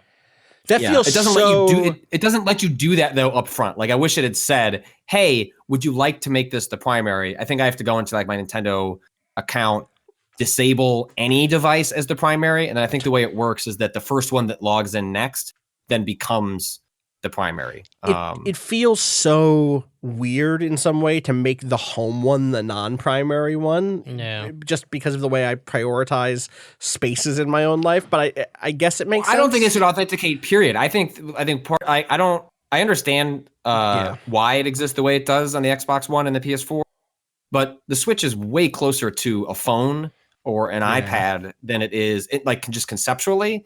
And the way that works on Android and on iOS is that they both have sort of like family plans. And so like, with Apple Arcade, you sign up for Apple Arcade on like sort of the master account, and then all the accounts that are rolled into the family account then get access to that stuff. I sort of think that's how like the Switch should work. It is that is a system prone to abuse, right? Sure. Like, so we would be in the Waypoint family in a second. Well, we wouldn't, because we happen to be in the position where we get code sent to us. But you can imagine friends being like, "Oh yeah, we're just going to join a family." Absolutely. And now we all have access to this thing. That's my Steam account, which is a press account, was for a very long time after I'd left Giant Bomb being used to play games for quick looks. I certainly DM'd you while I was at Giant Bomb more than once. But Patrick, can you quickly add this game to your account? Me and Vinny want to do a stream this afternoon. So maybe Steam should add more people to the press list. That's all I'm saying. Bring it back. Bring back the press account. You get around it that way. So it's like on the Switch, I sort of get, because like the abuse is with $60 games, right? Like it's like I think the scale of it is different, but I think because it's going to be common that one is a primary and one is like a floater, sort of like handheld one, especially given that's the whole pitch of the Switch Lite. I think if all they did was up it to just one, like, if you can have two primaries, one that doesn't have to authenticate, yes, people are going to abuse that system. Also, people have families. People share consoles now, right? Like the thing. Here's a question: does it have any? What's up with? Are there cloud saves on Switch yet? If you have the Nintendo Online. So I went and bought a Switch Lite right now and made it my primary and logged into it. I could get all the stuff I've already bought digitally. All of my saves would come through, etc. Mm-hmm. Yeah, they're already uploaded because I have Nintendo Switch Online. That all just happened in the background. All right. Yeah, it worked perfectly. I jumped into the Goose game and it picked up where I left off. And I haven't done a lot of going back and forth. Like I should say, like this is the problem that Apple Arcade has that is like really frustrating, is that it seems to be saving local saves and cloud saves, and rather than just reconciling that on its own and only surfacing a conflict when it has like a network error where it wants you to like be really sure which save it should default to so it doesn't mess up your progress. Constantly when I was jumping between my phone and the Apple TV, it'd be like, "Yeah, which save do you want us to use? Like the new one we just made here, or like the one from the cloud?" It's like, that should be happening by itself unless you're like a problem occurs. Didn't have any problem with that with the Nintendo stuff. So yeah, you need to pay for the online service to get the clouds. I guess theoretically, I guess you could just sign up for a month and just like move them over, like sync them to I don't know how that works exactly. I don't know if like you could sign up for 1 month, like get your save locally on that device and then cancel Nintendo Online. Yeah, it's a spectacular little device. It feels really good. I in some ways maybe prefer the smaller size and the feel of it. I like there's a D-pad there. Really always like made me mad there was not a D-pad on the Switch proper, because I really don't like the analog sticks on the Switch, but they're fine. Like, there weren't many games where the finesse felt like it got in the way, but a game like Mario Maker, like I wanted to use a D-pad, and I'm glad the Switch Lite has one. It seems like a pretty decent one. I'm not like a great judge of that stuff, but I'm glad it's at least there. But yeah, and the battery stuff, it seems better, but I don't, as I've said in the show in the past, like I didn't have a huge problem with the Switch's battery to begin with, but it seems like it lasts like 20% longer or whatever it is that they're saying the Switch Lite will get you. But yeah, it's nice. I'm glad it turned out good. I had another friend who picked one up and is having a good time with it, and I like the Switch a lot. I still like the Switch a lot. I really would love a Switch Pro that is something else, but at this point I don't know that we're gonna get one. Like I really do think that the thing that we got is the thing that we got. Yeah, the Lite, and then the better processor, better lifetime, battery life one. So. I keep putting off going to do that trade in and spending a couple bucks to get the better one, but one of these days. Rob, I do briefly want to go back and let you talk about Close Combat: The Bloody First, because it's been on this list twice in a row and we've not had the time to talk about it. So I'm just curious if you can give me a pitch on. I want to say I played a Close Combat game, but forever ago. How long has Close Combat been around? Am I misremembering this? It's like a 20-year-old franchise at this point, 22, 23 years. Okay, so like if I'm imagining myself playing on a big boxy CRT, that is not incorrect. That's probably a memory. Okay. That's not you like last week because you got a CRT after we watched that video. I have not invested in a high quality CRT. A bunch of people watching a thing on like an LED screen or LCD screen being like, damn, that does look better. No, I did not do that. No. Close Combat, my understanding of Close Combat. It is, I almost said an RTS, but it's not the scale of an RTS. It's almost, it's a RTS in the sense that like, you click and you move stuff around. I've always thought of Company of Heroes as being adjacent to it in the sense of like, thinking about things of cover, thinking about suppression, the sort of tactical side of RTSs more than the big picture strategic throw a billion units. It's a MOBA.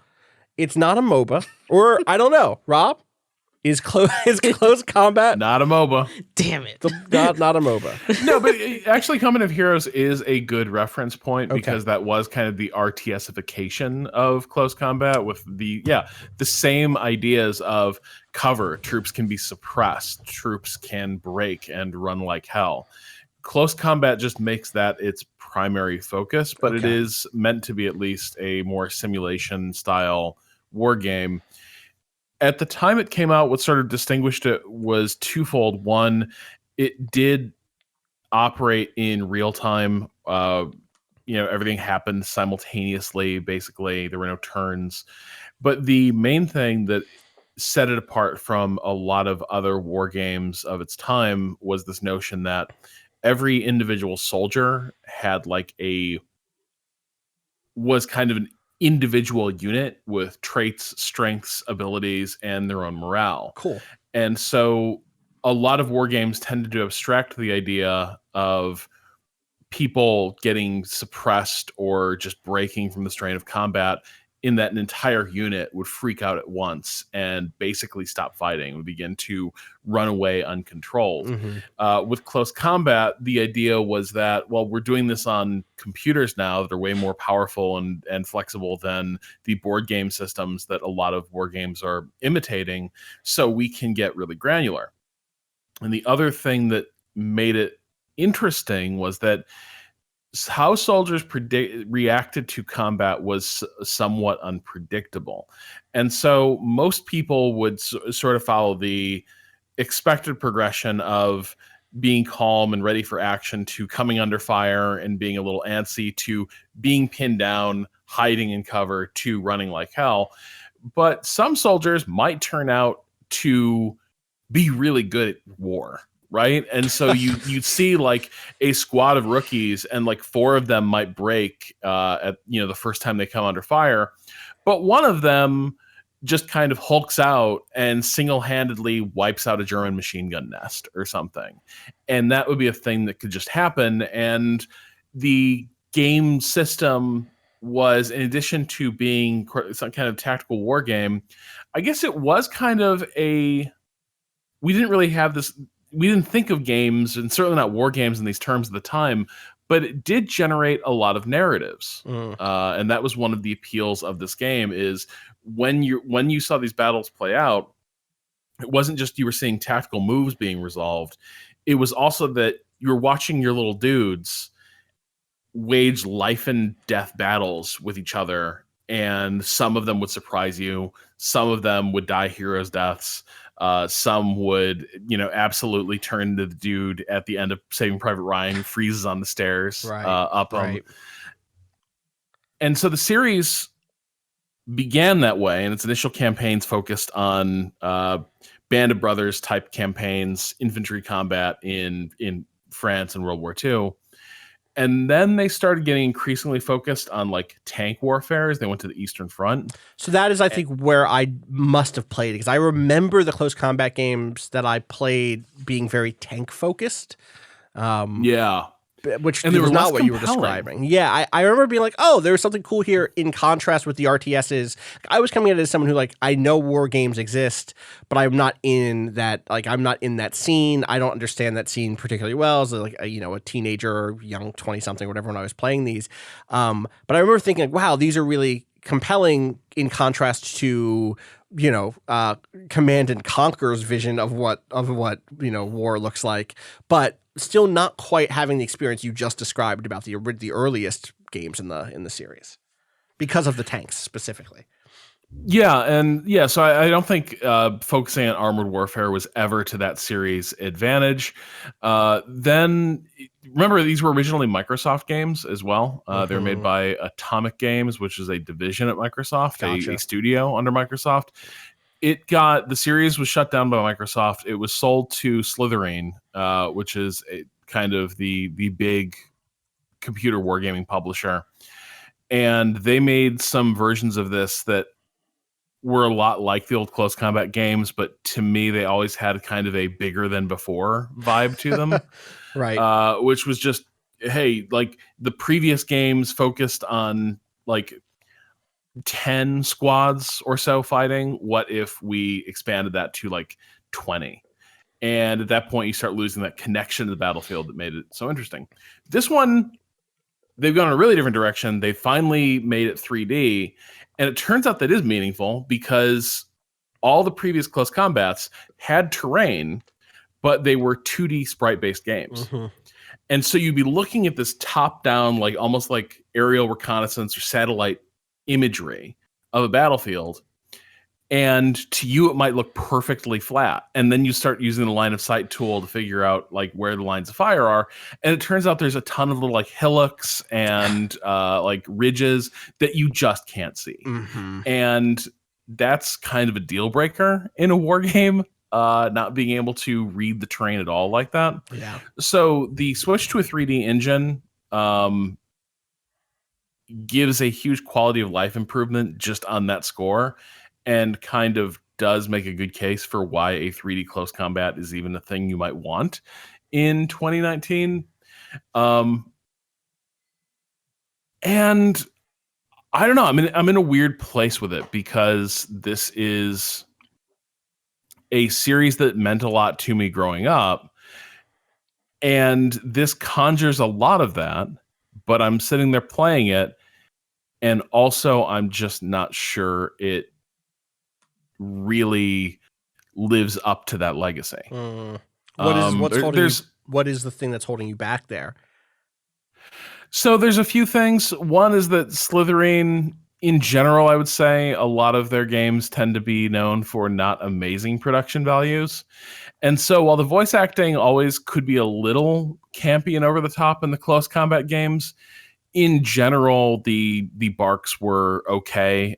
People freaking out and panicking sounded at least not objectionable or corny.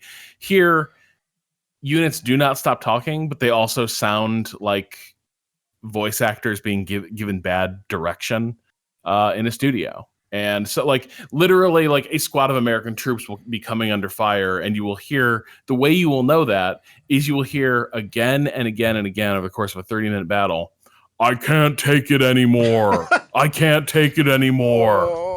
I can't take it anymore.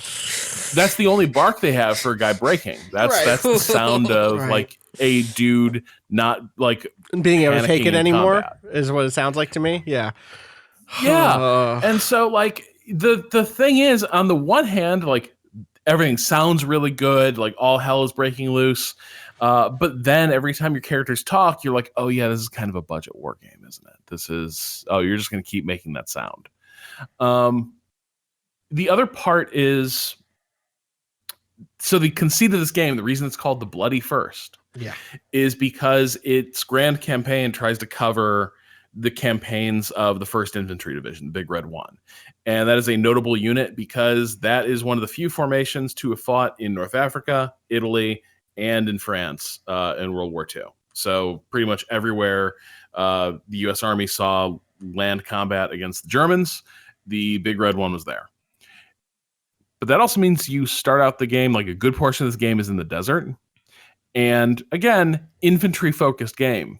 So a huge portion of this campaign is either dealing with tanks that just kind of dominate the terrain in the desert, or sending infantry across the desert in these open fields of fire to inevitably get pasted by a combination of machine gun fire and mortars. And that is a real thing. Like, that dynamic is real. It's why that kind of warfare is really tough in the desert. At the same time, is it interesting? Is it exciting? That's tougher to say. And then the AI just doesn't seem very good.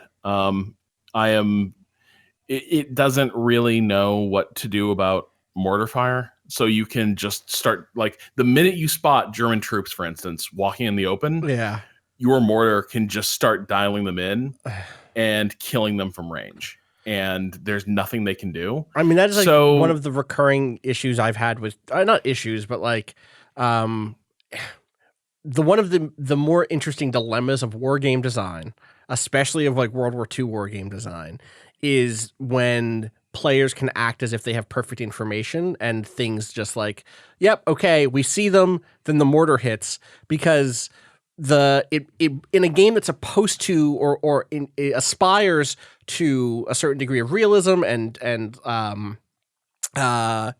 what's the specific, you used a word before around the difference between old war games that were like, here's your unit, and then like now it's like the unit is comprised of individuals, the like particular's of individual units, granularity. Like mortars miss, artillery fire misses. It does have to be dialed in. There's time between calling something in and a result happening, and part of the drama of those sorts of moments is, oh shit, will the artillery fire hit where I need it to? Will the mortar fire hit where I need it to? Can I get a clear line to communicate this back? I know some war games actually play with the idea of communications and like actually being able to get word back to headquarters to get that artillery support and stuff like that. Well, and here it sounds like it just... So this does a little bit. Okay. So your mortars can get super accurate if there is like an observer unit that has a communications link back to the mortar unit. Okay. It will zero in very fast. But even blind firing, given enough time, they will start to, just by dead reckoning, start to hit their mark in ways that maybe feels a bit overpowered. But the main thing is the enemy AI just doesn't seem to grasp that, like, dude, like putting troops out in the open, they're going to get shot up. Like that is going to end badly every time. You need to do something different here. And it kind of makes it a little too easy to succeed by being kind of passive. On the other hand, like the drama's still kind of there. I had a battle where I was being driven off this, basically I completely misread a map. I did not realize what would happen if the Germans just launched their entire attack across one narrow hill, and I was trying to hold the whole map. And so I was slowly like being pushed off this really vital ridge, and it's turning a really scrappy fight, sort of on my left flank as guys are sort of popping between rocks and in this really like close battle with the Germans. And the Germans just keep setting up machine guns and keeping my guys suppressed while they advance. It's really deadly. And this entire battle's happening, and my troops guarding the right flank, it's like a machine gun crew and a rifle squad. They never see any action. And like after 15 minutes, I realized there's not going to be an attack. That like all the Germans are over there. These guys are covering ground that does not need to be covered. And so while my guys are just getting kind of butchered on my left flank, this crew runs behind the ridge, and it takes them a few minutes to execute this move because at this point it's a long distance. They like hoof it almost a kilometer to almost where the Germans began their attack from. They scale this hill behind the German lines. They set up the EMG, and suddenly all the Germans are set up in this firing line, hosing down my troops from this ridge they captured, and they're just sort of spread out beneath this machine gun crew. Yeah. And the machine gun crew opens up, and in like a minute of sustained fire, just starts like carving up these German troops, and completely saves the day. And the crew goes into beast mode, and the guys who survived the left flank push are able to launch a counterattack. And it was a cool moment. It was like some real white knuckle wargaming stuff. But I'm not sure the game, it feels like those highs are in exchange for kind of some long, dull valleys in this game. And so I'm working through my feelings. I'm hoping that if I just get out of North Africa and into slightly more interesting terrain, Italy, but the problem is like Sicily seemed a lot like Africa in terms of terrain.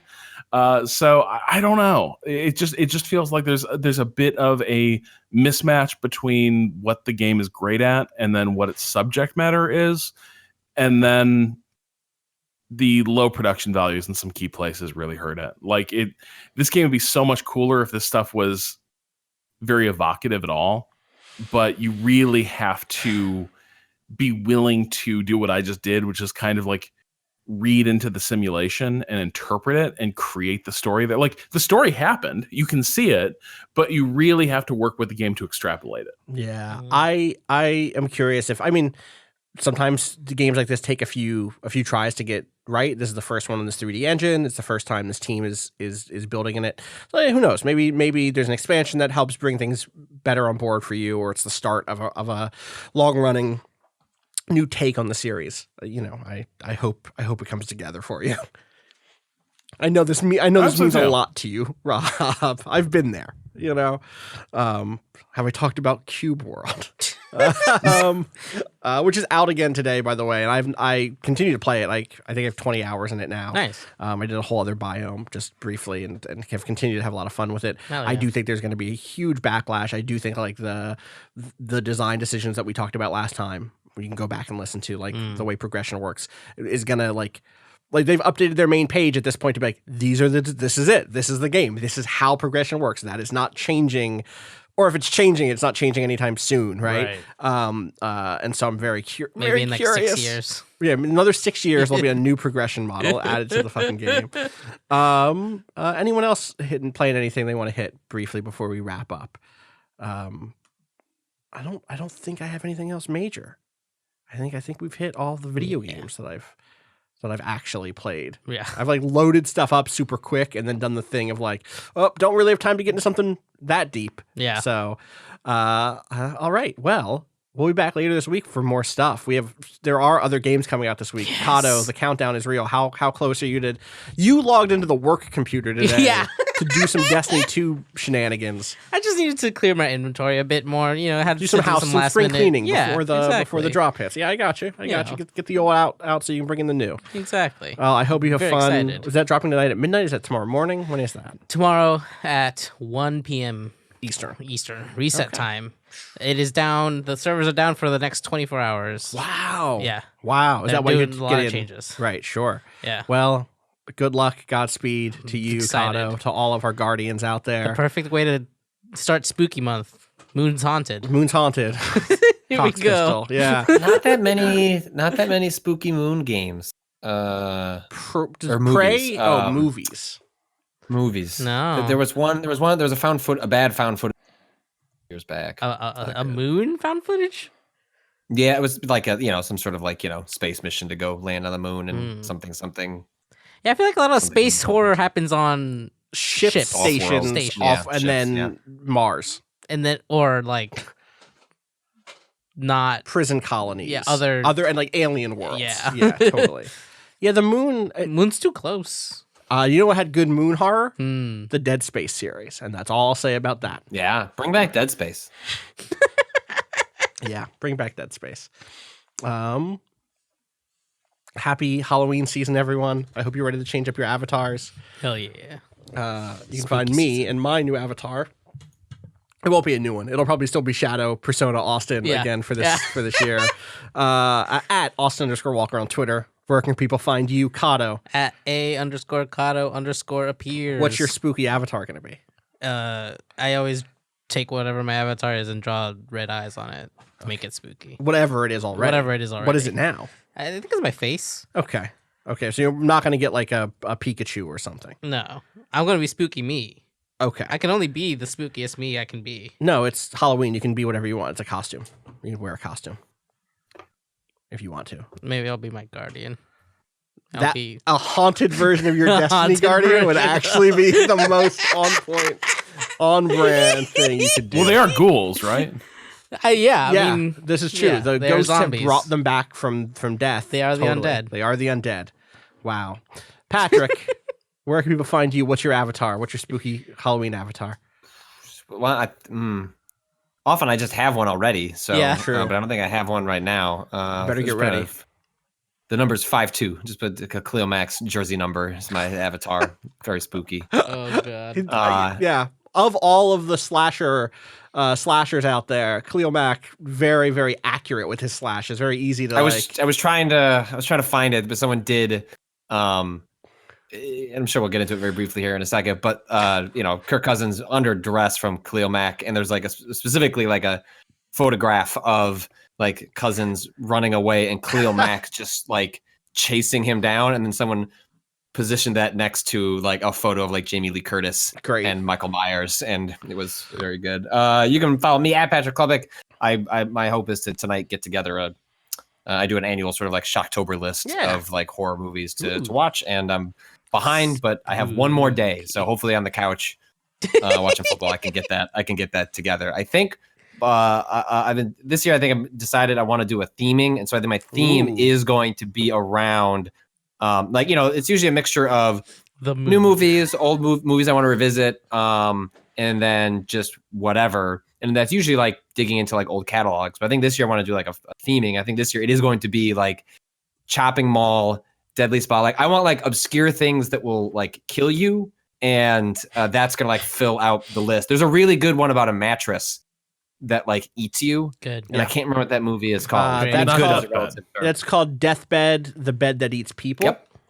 There's a Patton Oswalt bit from some stand-up from forever ago. I think it's actually just Deathbed, the Bed That Eats Lollipops. Yeah, Werewolves and Lollipops. Yes, which also had. It's a good album. It is a good album. Is it time to read? Where are we at on Patton Oswalt right now? Because there was that still fine. There was that period of like Werewolves and Lollipops. Werewolf and Lollipops was like a great album. There was a period there, Patrick, after that where he got equally corny, and also I remember there being a moment of just being like, "Shut the fuck up, Patton Oswalt." But increasingly, I found myself being like, "Is it okay? Are we good? Did he like move through his shit?" I know he went also. Did he like weirdly peak with that like that Parks and Rec bit when he did the Marvel Star Wars mashup? That's a good bit. I don't like. It's just the thing. Is like I don't remember why I was annoyed with him for when I was annoyed with him, and I don't remember if it was. He was one of those dudes, like he stood up for other comedians who were not worth standing up for. He kept doing it. Yes. Yeah. Do you remember and like tellingly, there's that Chappelle bit about when he realized that he identified more as a comedian than as a black man at times with comedy, because he was talking about Michael Richards' stage meltdown, and he was like watching it as Michael Richards was like shouting the N-word, and he was like, the thought in my head was, damn, Kramer's having a rough night. And it's a funny bit, but I do think they're like Patton Oswalt definitely jumped aboard that, hey, look, comedians are allowed to make bad jokes and they're allowed to offend people and be edgy, because that's, that is the nature of our profession, is where we can get a laugh.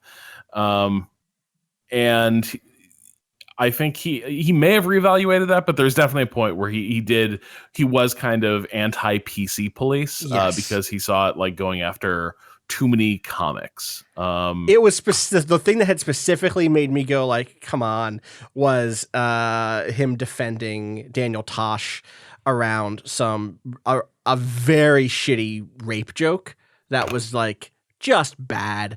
And I remember being like, oh, and then there was a whole line of him doing that stuff. This is way off topic, and I know it doesn't matter, but like it's one of the. I mean, I do think this question of like how long do we hold something against a public figure, blah blah blah, do people change, etc. And in this specific case, this was not like there were not allegations around Patton Oswalt. He was just like shitty for a little while there.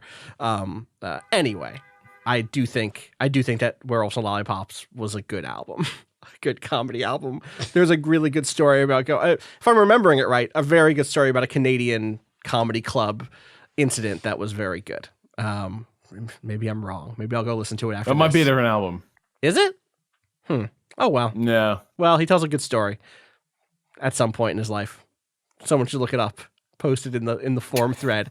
Shout outs to the forums also. You can go to the forums, forum.waypoint.vice.com. The mod's always doing great work over there. As always, you can visit discourse.zone. Thank you. And also shout outs to the Discord mods also. Yeah. Always doing good work. As always, you can find everything we do, waypoint.vice.com, twitter.com/waypoint, facebook.com/waypointvice. Is that still true? Think so. Okay. And Kato and the video team here have been putting up these podcasts over on YouTube, youtube.com/waypointvice. That's also true, I believe. Yeah.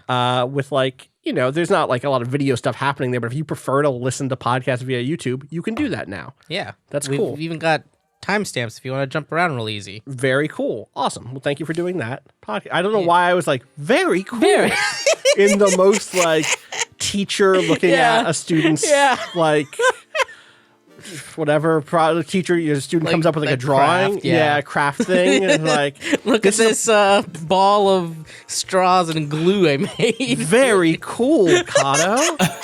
That's great. I love your creativity. You just, you know look I made it. Kato is very creative. Kato's always bringing up these crafts to show. He thinks outside the box.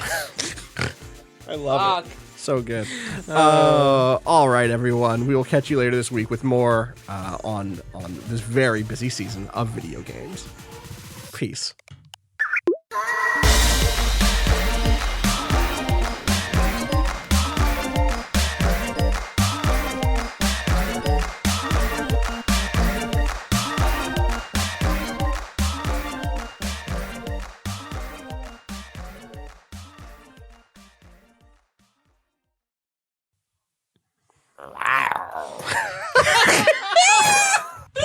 How are the Panthers doing, actually? How are the Panthers? What's up with the Panthers?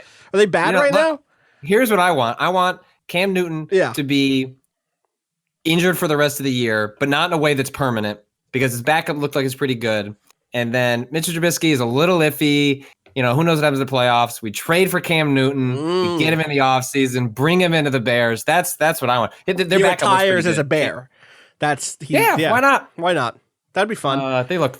They have a really fun backup quarterback who is holding his own. He's won the last 2 games, I think. Yeah. Football season. We're in it. You did us a favor. Thank you. I did. Oh my God. Awesome. What a stressful game that was for me. I put in a lot of effort. I thought I was going to lose at the end. And then it came. Patrick and I were okay. So Patrick and Rob and I have a football chat now because we do.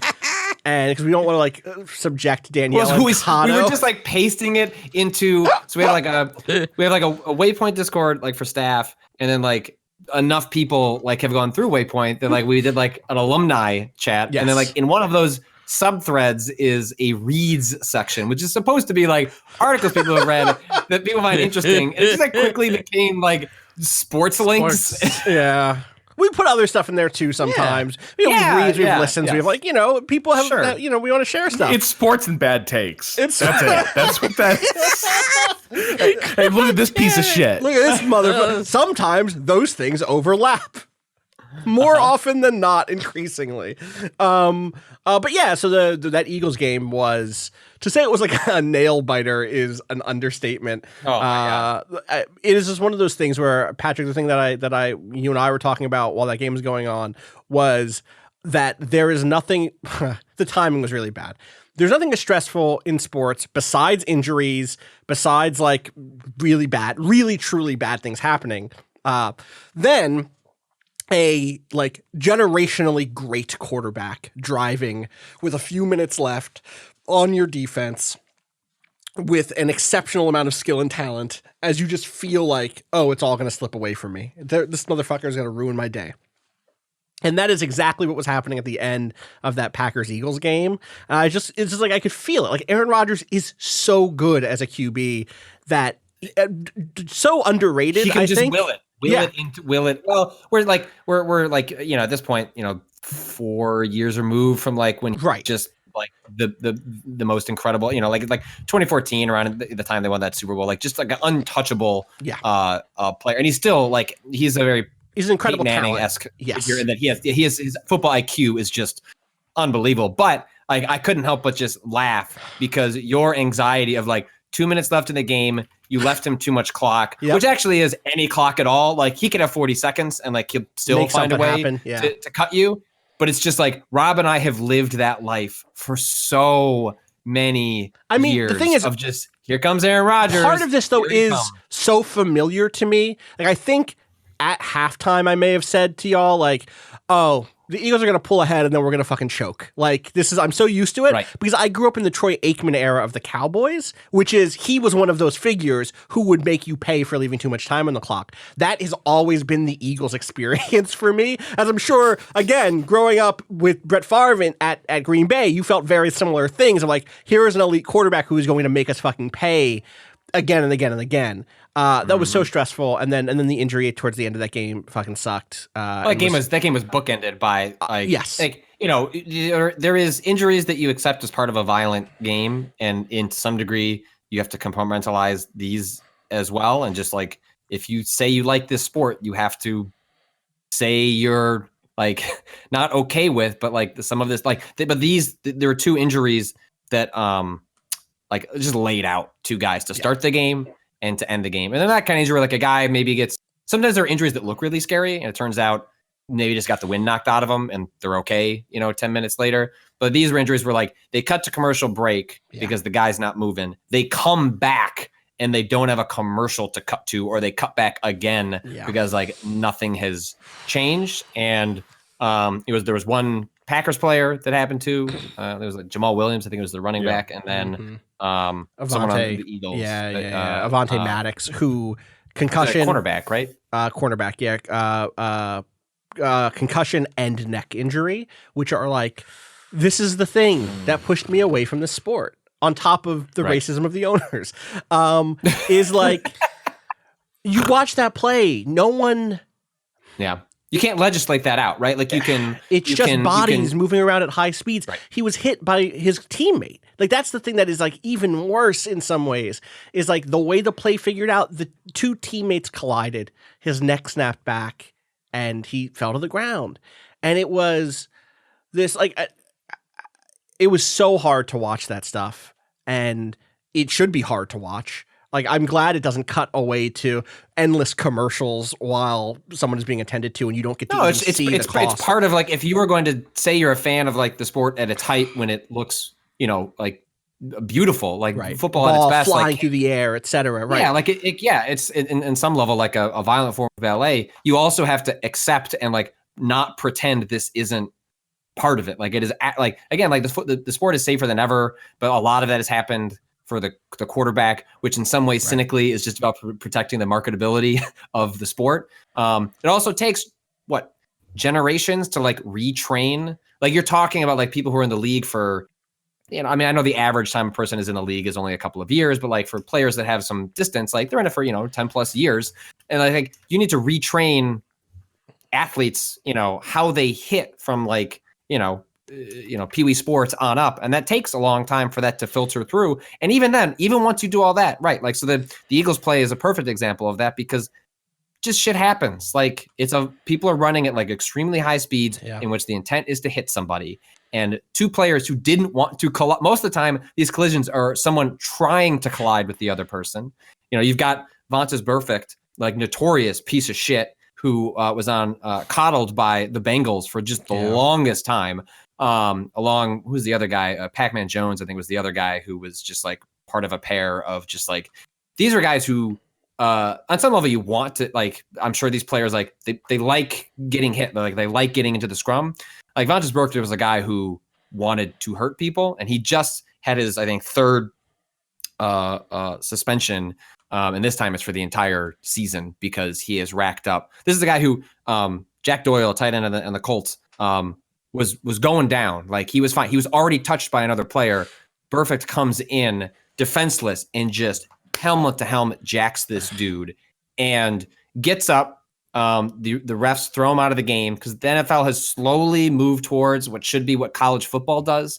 College football, if they think you targeted a player and I don't think it even has to be helmet to helmet, you're just gone. You're just out of the game. Right. Whereas like the NFL, just like for marketability reasons and like wait so long to just like toss players who have done something egregious. This Burfict gets up.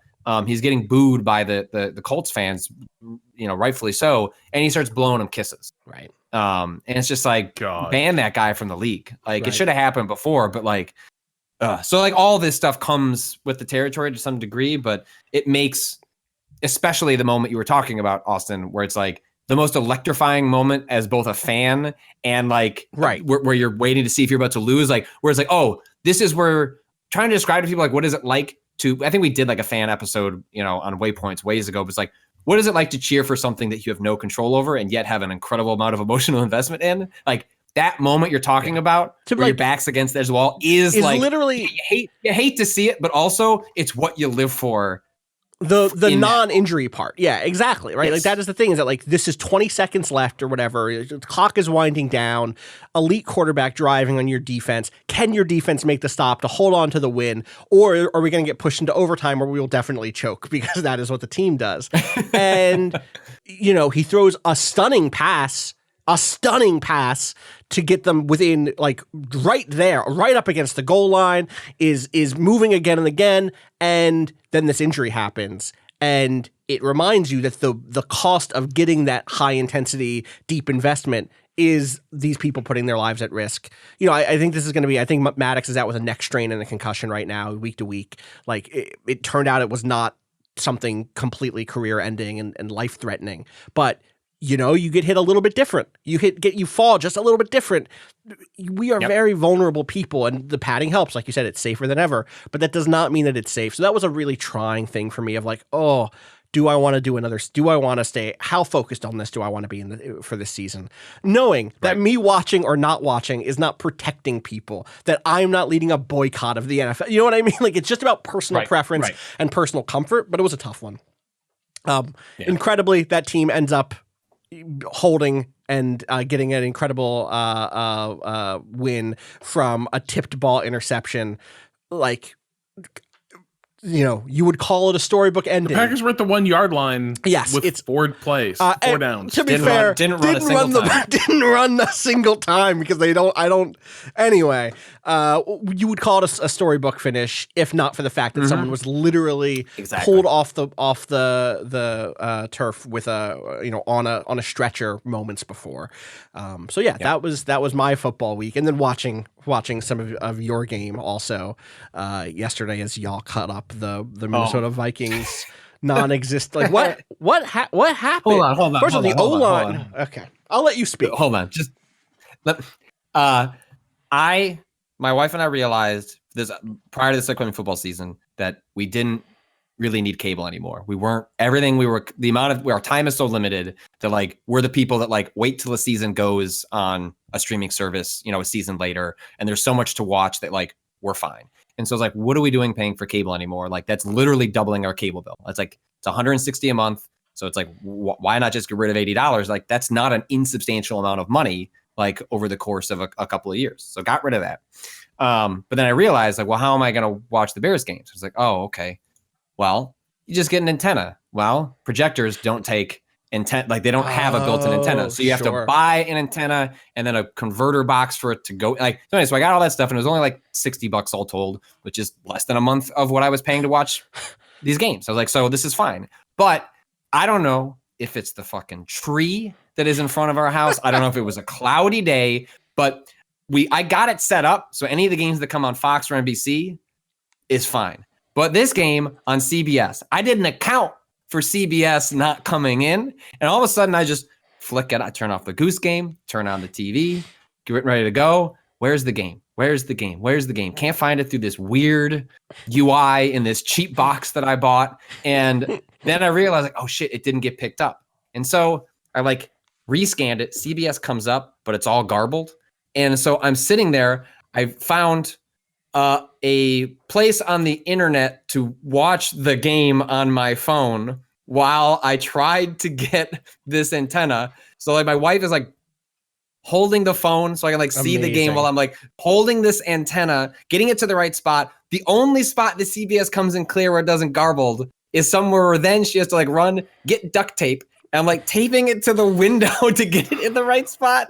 And eventually got it into place. And all while this is happening, Mitchell Trubisky gets injured in the first couple of plays of the game. So I see Rob's notifications blowing up on my phone. I'm screaming. I'm like, what's going on with Mitch? And I'm also having to keep this antenna directly in place. I was wondering why you were so calm. Because I couldn't respond, Rob. I was losing my mind, but needed internal composure so I could watch the rest of the game. This story makes me happy because the other day, MK was like, you keep adding subscriptions. Should we not perhaps consider canceling cable because most of what we consume now is like through subscriptions? It's because I was like, we need to get NHL Game Pass so I can keep track of my fantasy team. And she was like, well, okay, but maybe we should cancel cable at that point. And I was like, no, because like 4 times a year, the Bears are going to be playing live in my area, like on TV in my area. So yes, we're paying for the cable. Otherwise, what, you want to live like Patrick? That unworthy dog? Wow. Dude, I put my hands up into parts of the window that clearly have not been cleaned like a decade. Pull my hand out and it's just like my wife Liz, she's like, don't come anywhere near me. She's like, I will hand you this tape from over here, but do not touch me. I don't know what that dirt is. It's not great.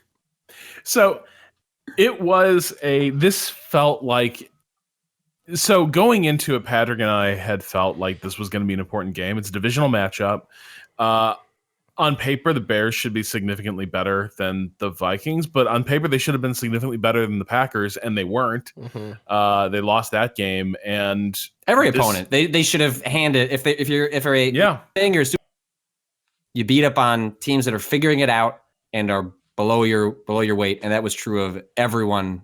You hold Aaron Rodgers to 10 points, you should win the game. Yeah. And the Bears didn't. Yeah. And so this one, not only going into it, we knew a number of players weren't going to be playing. Akeem Hicks, great defensive lineman, not going to be in the game. Recon Smith, late scratch, which is getting more. So yeah, the initial reports, Adam Schefter is saying he was erratic all week, which makes me think, and the team has time and time again said he wasn't in the game because of a personal issue, which of course in football, your red flag goes up immediately to be like, oh shit, like what did he do? Because that's usually how this starts, is a guy is sat before like news breaks, but then nothing broke this morning. I was like, well, that's weird. And then Schefter, who's one of the NFL gossipy guy reporters, said that he was erratic, which the Vikings actually dealt with a mental health issue last season. It was Everson Griffin, I think. Yeah. Some issues, and so it's not the NFL is actually like quietly waking. I think the Vikings actually said because of Everson, they set up like a mental health division like within the building, which is like probably a really important step forward that like more teams should have things like that. So I don't want to jump to conclusions, but it sounds like it's, it may be something closer to that than anything else. But either way, they were not running it was a team that I thought it was a 50-50. And if it was going to be close no matter what, you lose those players, and I was like, great, like we're gonna lose. And then a few minutes into the game, Mitch Trubisky is rolling out, and he can't find anyone. He gets tackled. It turns out one of the reasons he couldn't find someone was because there's defensive holding on the play. But nevertheless, he takes a hard and awkward fall, and it looks like he screwed up his left shoulder, which is not his throwing shoulder. But we're a few minutes into this game, and now Trubisky is out, and it's one of those injuries where right away, you are not going to see him anytime soon. It's not one of those really scary injuries we've been talking about, but in terms of but in terms of is this guy going to be our quarterback anymore? Which is already kind of a fraught question to begin with in Chicago. You could see he was out of the game now, and the Bears. It's not like there's a star prospect waiting in the wings. And so I just texted Patrick. I was like, this game's cursed. We are fucked. This is going to be a game we lose 30-3. And we'll look back and be like, this defined the entire season. Yeah. And it was just such a fun game of football. Cause I think there's something that discussion of football at its best. One of the things that's really awesome. I don't think it's just the balletic, aspect of football. Well, that's watching offense. But watching the pure physical prowess and skill of a great defense go to work is also incredible, and that's what we were sort of treated to yesterday. Was just one of the best performances I've seen by a Bears team, helped along by Mike Zimmer. Keep running the ball. Oh my God, that guy's so. The Minnesota head coach is a huge asshole. Bullied one of his kickers off the team. Bears had a shitty kicker. Worked really hard to give that guy some confidence. It never got toxic. Mike Zimmer doesn't like kickers, so he treats them like shit. He is known for just treating kickers like shit. And then the other thing last year was he fired his offensive coordinator because he didn't run the ball enough. Which is wild because as head coach, you're in charge, so you should probably be able to make that happen without firing somebody. But nevertheless, he just threw his offense coordinator under the bus and said, he's not running the ball enough. I'm going to get somebody who does. And the result was on display yesterday. He was like, damn, the Bears defense is basically ragdolling my offensive line. I'm going to keep running the ball. And it was beautiful. Khalil Mack just absolutely demolished. A wrecking ball. 3-4 guys trying to stop him. And they slowed him up by triple teaming him. Did not ever block him. And while they're doing that, every other Bear turns into Superman out there. It was wild. Yeah, it's even if you watch football, but a lot of people don't understand how defense works, often because the camera doesn't even show the full defense. So it's hard to even grasp the concepts because everyone is so laser focused on the offensive part. But if you were to watch this game and just watch what Khalil Mack did, he's that much of an impact player that every single snap, you'll notice, even without knowing what the technique is or what he is doing moment to moment, that he's just affecting which is what he when the Bears traded for him, part of what he unlocked for the team was that he turns a B- player into an A- player by virtue of the fact of just making it easier for them to do their job. Mm-hmm. And so you'll see other players stepping up because, it's easier to get to the quarterback when 3 other players are focused on one dude that they're worried about. And so Rob and I are conditioned because of being Bears fans that you just expect the offense to be total shit and you're hoping that the defense can score more points than your offense can. That is the story of the 80s. I didn't pay that much attention in the 90s, but certainly of the 2000s with Jay Cutler, and Brian Urlacher, Peanut Tillman, we went through that era of the Bears. That's just Bears football, is just take the ball away. Just don't let them have it. And actually, you know what? Offense, take a knee. We're good. Just give it back to the defense. And that's where we're at with I've told Rob, I think my nightmare scenario, it turns out that there's an update on Trubisky, which is that it's pretty much the best case scenario. Slight labrum tear in his throwing shoulder and it's separated, but it's not going to require surgery, and he can probably come back for the Saints game. I don't know. I remember back to that Rams game last year when he came back from his injury. Then he was real shaky, but that was his throwing shoulder. The worst case scenario for the Bears is like, you got to get out of this season knowing what you have, and whether you cut bait or he takes a surprise leap, you cannot waste this defense on another iffy, like, develop. Maybe you can't do a Marcus Mariota. You can't like hope the guy figures it out the next season. Maybe you turn Mitch into a backup quarterback and you bring in a Ryan Tannehill or an Andy Dalton, like, because you saw Chase Daniel, their backup. There's a reason he has played 4 NFL starts in his like 11 years in the NFL. It's because he's not that good. But diamond in the rough. It's because other teams missed it. You forget those 2 games last year, Rob. No, he's great. Remember I love that him. pick 6 that he threw to the Giants linebacker on his first throw in that game. He was terrible. Chase the ace. But he understands how to run the system, and what he showed in that Bears game, you kind of have to throw at the second half because they basically just said, fuck it, like, just let the defense take care of the game, and we're just not going to ask Chase to do too much. Someone who understands the system, like, and can go through his reads, you see how much that unlocks, like, players that are open, but Mitch Trubisky just cannot. His football IQ is just not there. He is an unbelievably, like, gifted, like, athlete. But I don't know if the football IQ part is there, and you got to know that by the end of the season, because even if this season ends in heartbreak, you make it to the first, second round, it's not a Super Bowl. Like, it's still a Super Bowl defense next year, and you just got to know. Dude. And I'm ready to cut bait. Like, I'm ready to bring in a veteran. And this is the thing. We are like, this is time being a flat circle in Chicago. We are never confident in our quarterback. Nope. We never feel good about him. We always think like, damn, maybe that guy riding the bench is actually like, maybe he should be the one in charge. When's the last time you like had it a just didn't come together for him? When was the last quarterback that you felt was a franchise quarterback? Well, it was Cutler. Yeah. Okay. But it didn't work.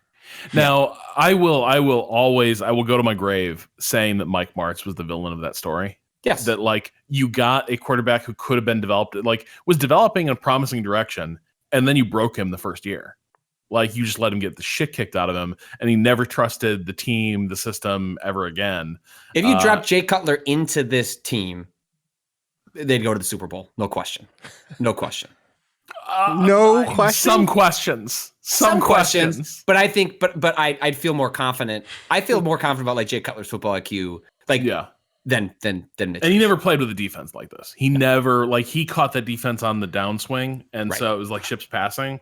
But no, so this is like this. The very funny thing happening here is Chase Daniel looked like the quarterback we wanted to see for a long time for one game. Just steady the ship. I don't need you to be not just that, but like see receivers. There were guys' names being called because they're catching passes that I did not know played for the Chicago Bears. Because Mitch Trubisky never, Javon Wims. Mitch Trubisky apparently never gets to that part in his progressions. He has 5 receivers running routes. He sees 2. The guy he's been staring down since before the snap, and then the guy running the screen route that he bails out on. Yeah, exactly. It doesn't see anything else. Because he, like, whatever you've drawn up, he's like, all right, so I'm going to throw to that guy. Doesn't matter what Rob, I love sees. how quickly you've gone from the thing with Bears fans is we never have a quarterback we're happy with. We're always looking at the guy on the bench as better to deeply embodying that Bears fan. Just vociferously. Just like no irony in your voice. You're ready to move on. Look, we are products of our culture and experiences. Mm-hmm. I feel you. God. Jim Miller would take this team to is there any other stuff? Are we good? It was our football check-in for the moment.